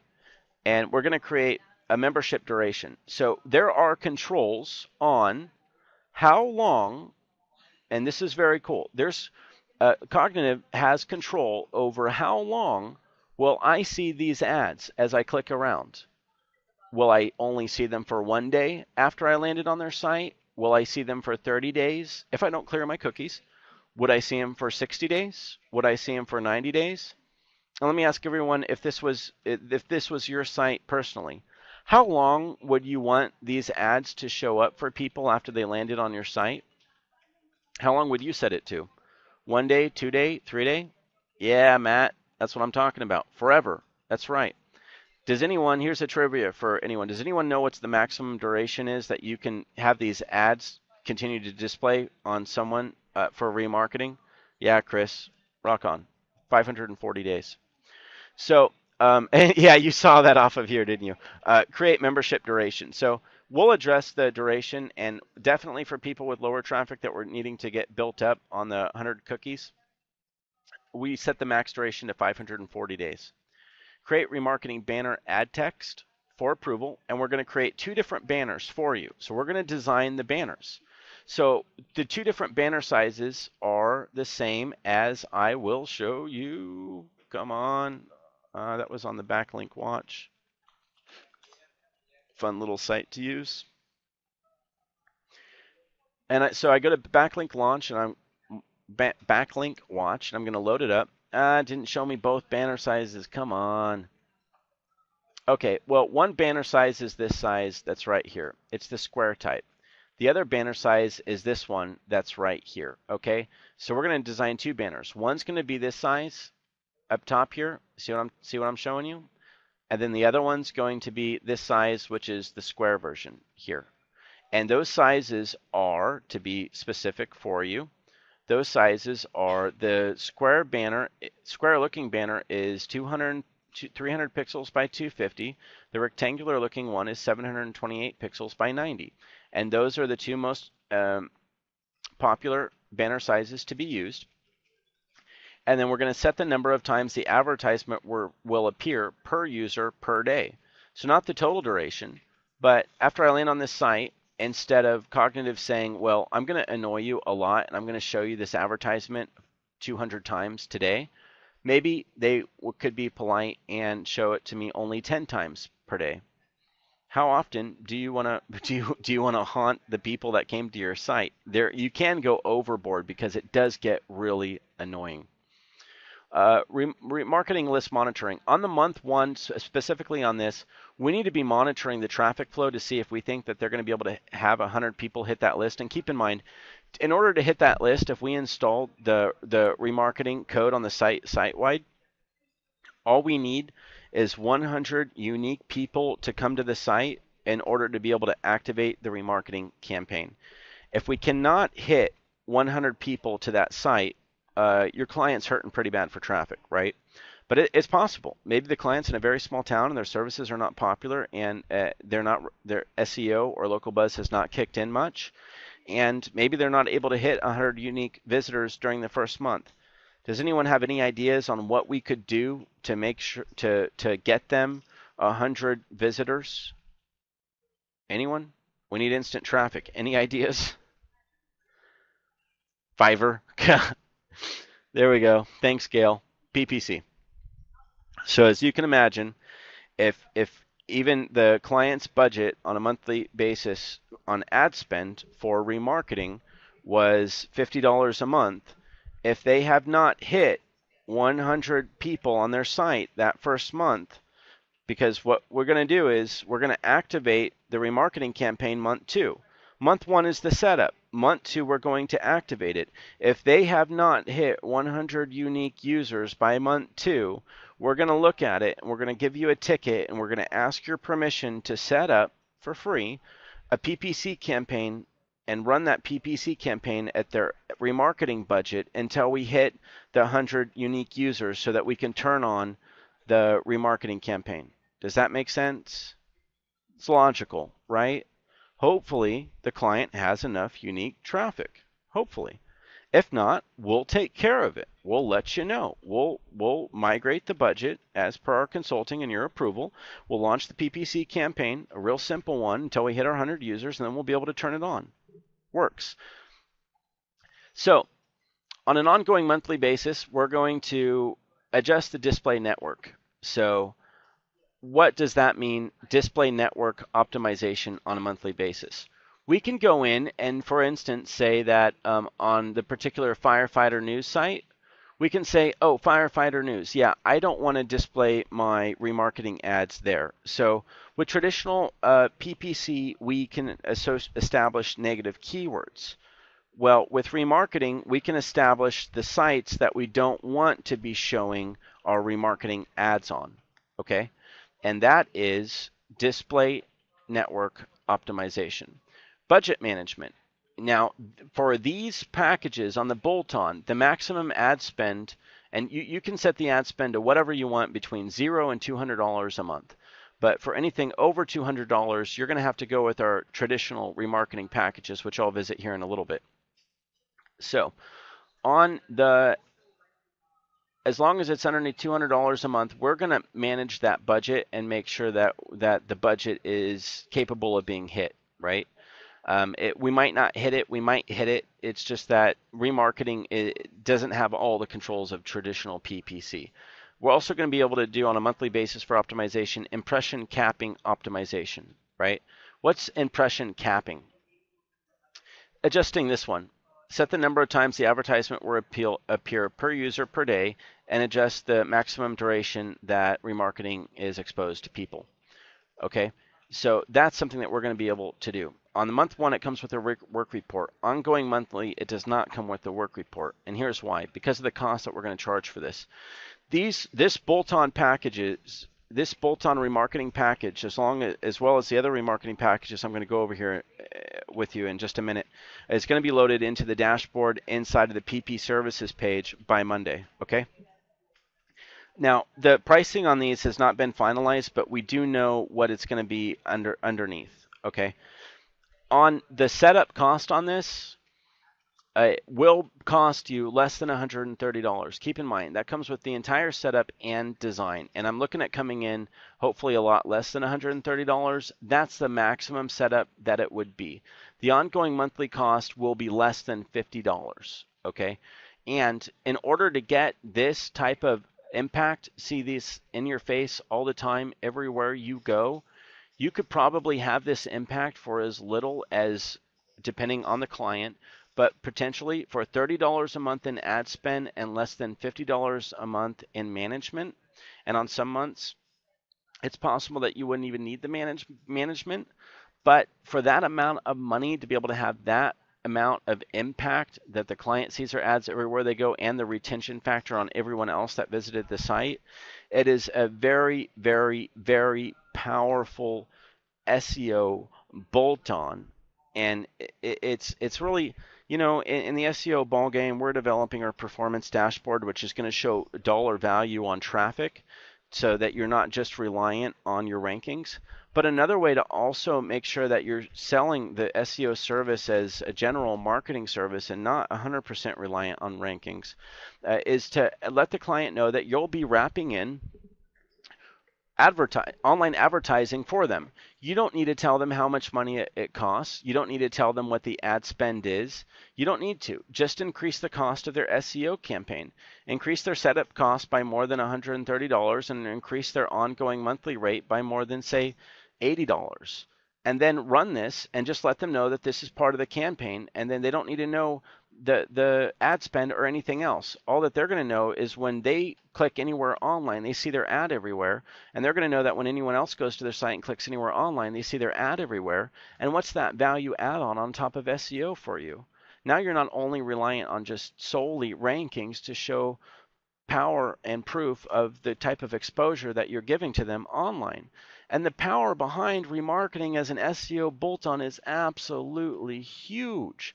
So I see some people saying remarketing instead of PPC, but remarketing is PPC. It's just a different type of PPC. Okay, but this is really powerful, everyone. Listen, this is going to be loaded into the dashboard, available to you. This remarketing service, particularly right here, which is the smallest one that we have, is only going to be available for a client of yours that's running SEO or local buzz. You're not going to be able to come in and avail of this by itself. Why? Because I'm setting our rates on this so low that we're not going to make money on it. I want you to come in and be able to bolt this on with the same intention, because it's going to allow you to retain your marketing clients so much more as such a high value. And that's why I'm only offering it to people who have SEO or local buzz services for that client, because what our profit margin will come from the SEO or the local buzz, but not from this. But I feel that this is such a necessary bolt-on that I don't want to make money on it. I want to slam our rates as low as we can, and I want everyone to try to get this as a bolt-on for every single SEO or local buzz client you have, because it's that powerful. All right, is that exciting or what? That's a big deal. All right.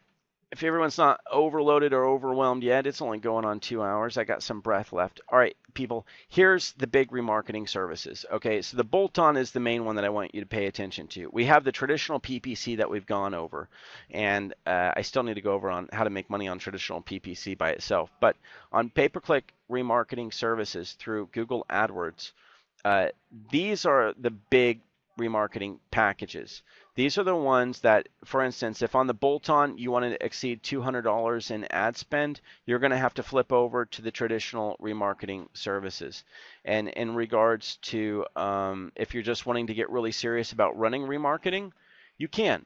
For sites that have a lot of traffic coming through them, you can run remarketing at a very high rate. And why would you even be capable of running, for instance, remarketing at, say, a $5,000 spend a month?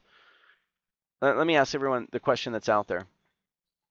Can you run a remarketing campaign at a $5,000 a month ad spend for a client that doesn't have very much traffic to their site?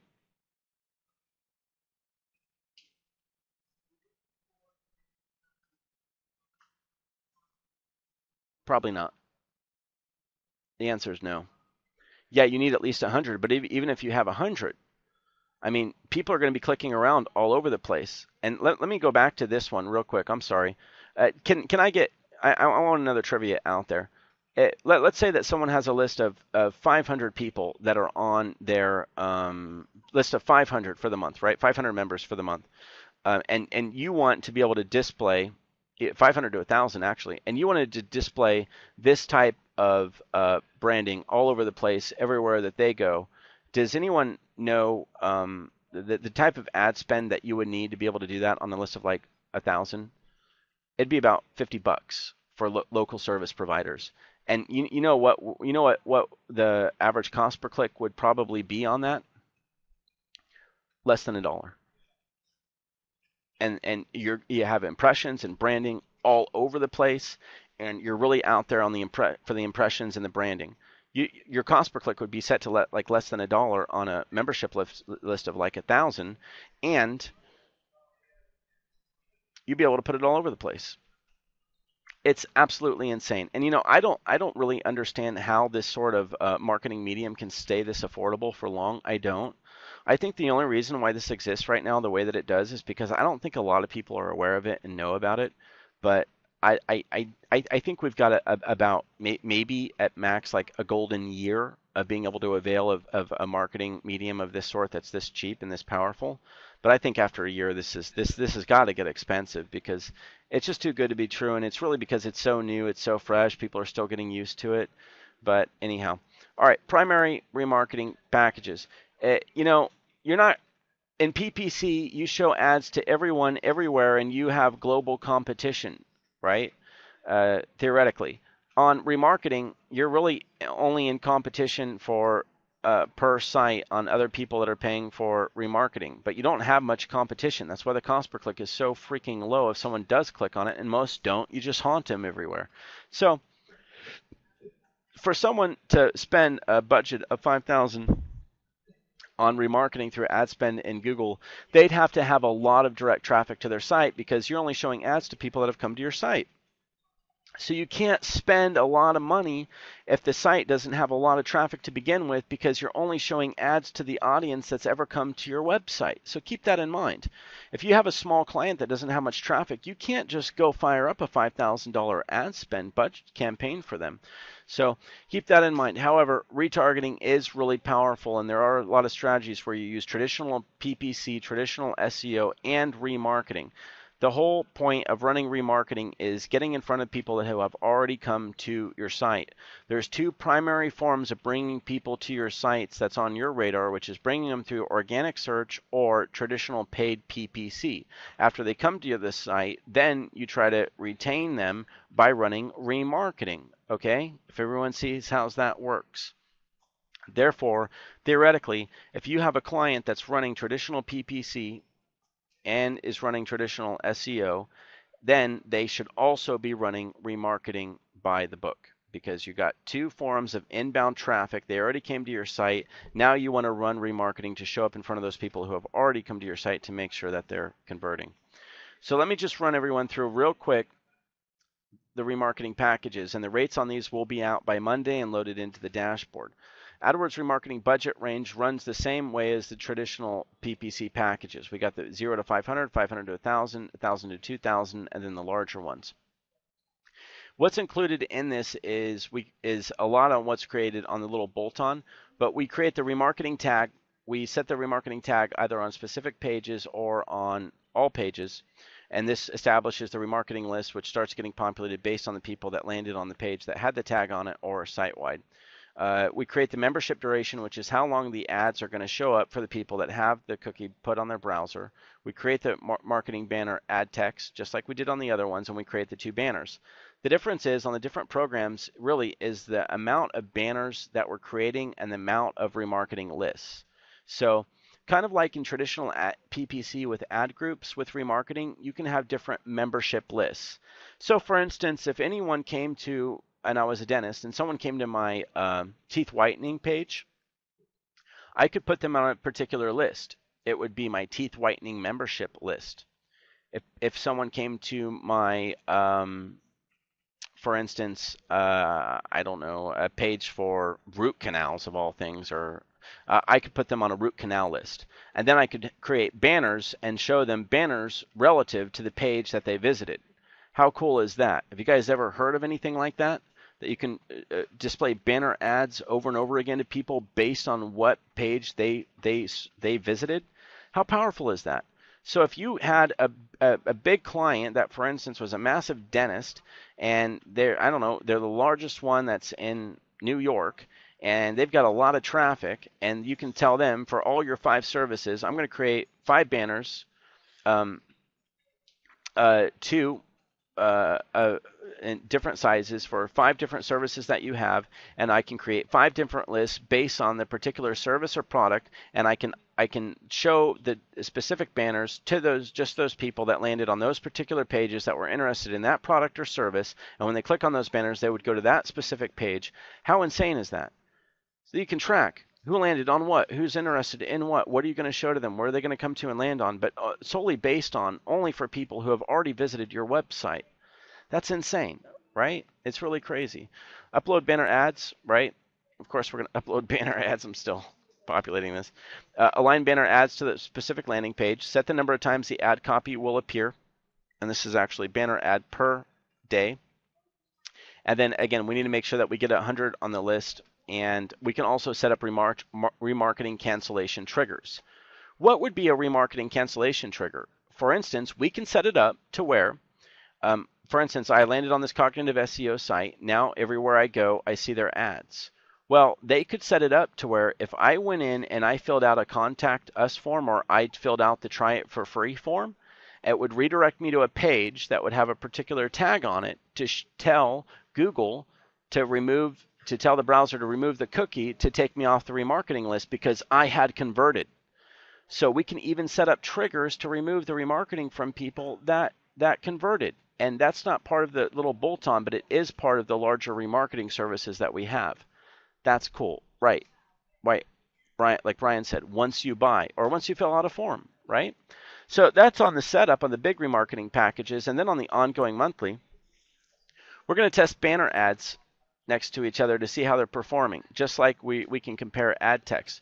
We're going to test out the landing pages and make sure that they're converting okay, maybe test different landing pages if applicable. We're going to do bid management, of course, budget management. We're going to do display network optimization like we talked about on the bolt-on. We're going to do overall budget management, of course. Impression capping optimization, which is how many times does the ad display per person per day. And we can do what's called delay targeting. We can put time lag in between users. So in other words, for users, let me give you an example. I happened to go to this site and I saw this ad right away. And then let's say 5 seconds later, I went to this site and I saw the ad right away. And then 5 seconds later, I went here and I saw this ad right away. That's not the best way to set it up. If we can adjust the delay time on when the ads show up to where when I got the cookie here and I went here, I saw the ad, right? Now a timer can start running, and if I clicked here, I wouldn't see it if I clicked here within, say, 2 hours. But if 2 hours after having the first ad show up, I click here, then this one would show up again so that it's not ridiculously annoying. And that is delay targeting. And we can create new audience lists as well with the delay targeting. And we can also target existing customers. So if that's not cool, so whenever we have our cancellation trigger because someone converted, right, and so we canceled the retargeting, what we can do instead of canceling, we can shift them to be on a different list. That could be a list that we would consider for existing customers, and then show them banners that we want to show for people that have already converted.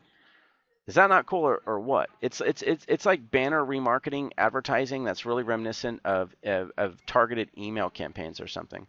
So this is really powerful. And really the management rates on these are going to be similar to the management rates on PPC campaigns. But the setup is going to cost more because we have to put all the design work into the banners. So again, we're still in pricing on this and it'll be released on Monday.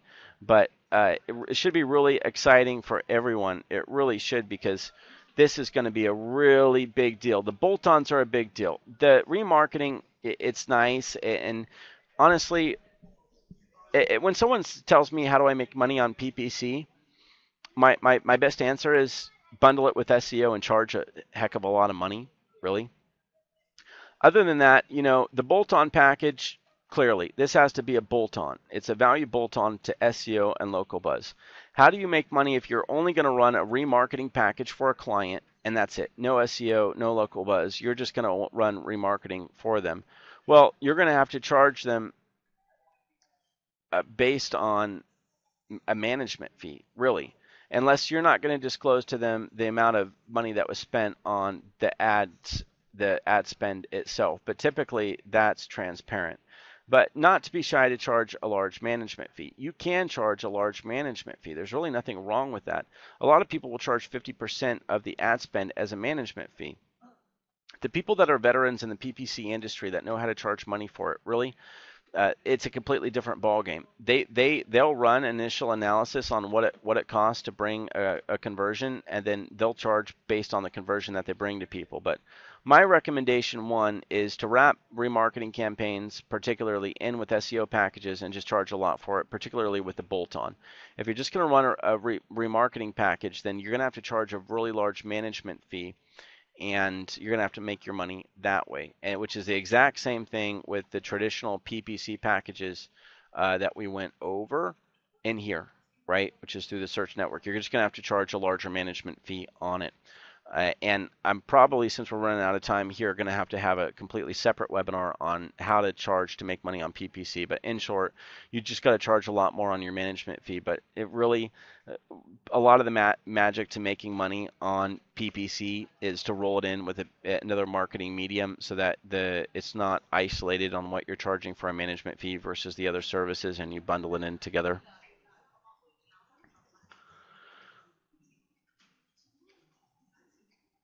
Brian says retargeting would only be on websites that I visit that has ad space available, AdSense blocks, correct? That's correct.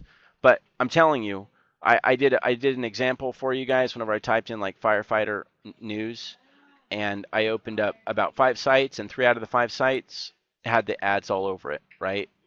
Pretty good ratios. So yeah, that's a big deal. Now, so can I get any feedback on what people think about, particularly, which is I'm most excited about, which is this SEO or this bolt-on for remarketing services? How many of you are going to go out there and use this bolt-on? And I hope everyone says yes, because this bolt-on, and I promise you, I am going to set my rates as low as humanly possible on this, so that you can go bolt all this on, so that whenever the client goes online and they see their ads all over the place, they don't ask you how to get them to show up online. They ask you to stop it. They ask you to leave them alone. They ask you to get the ad out of their nightmare because you got them all over the place and they think you're a god, right? Awesome. Wonderful feedback, everyone. Don't forget about that. I'm going to be sending out an email as a reminder on what we went over as soon as I get these uploaded into there. And I'm going to start working as well on the adding the remarketing to the services menu, so that you have it on there as well. And we'll start working on some sales collateral for it as well. And yeah, we're going to be doing a replay on this. And some feedback so that I can read here is Joe's saying this is one of the best packages I've seen in a long time. Gail says, yes, by offering the remarketing banners, one can get a buy-in on the I'm sorry. Gail says, yes, by offering the remarketing banners, one can get a buy-in on the SEO buzz. Actually, Gail, right. You can let them know, and you can get your foot in the door with that. Ben says, however, I need to understand the differences within the packages. Absolutely, and once these are uploaded into there, you're going to be able to download them and understand the differences in all of the different remarketing packages and put them side by side. Brad says, I have yet to see someone charge a 50% management fee. The thing is, Brad, you can charge a 50% management fee whenever it's not transparent on what your management fee is, no problem. But you have to be selling them another service in conjunction with it. So what you would be doing pretty much is telling people, all right, here's your cost for me running and managing your marketing, which includes your PPC and your SEO, and here's the cost. And you're not separating out and exposing exactly what you charge for everything. It's just a bundle rate.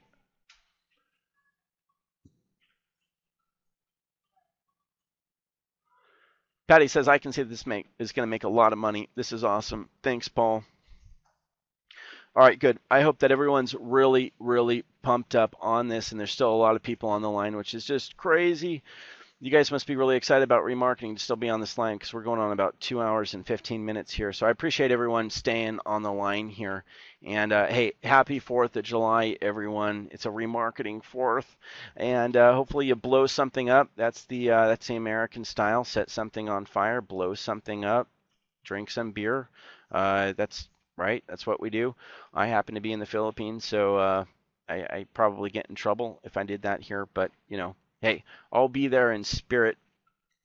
Uh, Next week on Thursday, we have a webinar coming up, and I'll be sending out an email about it.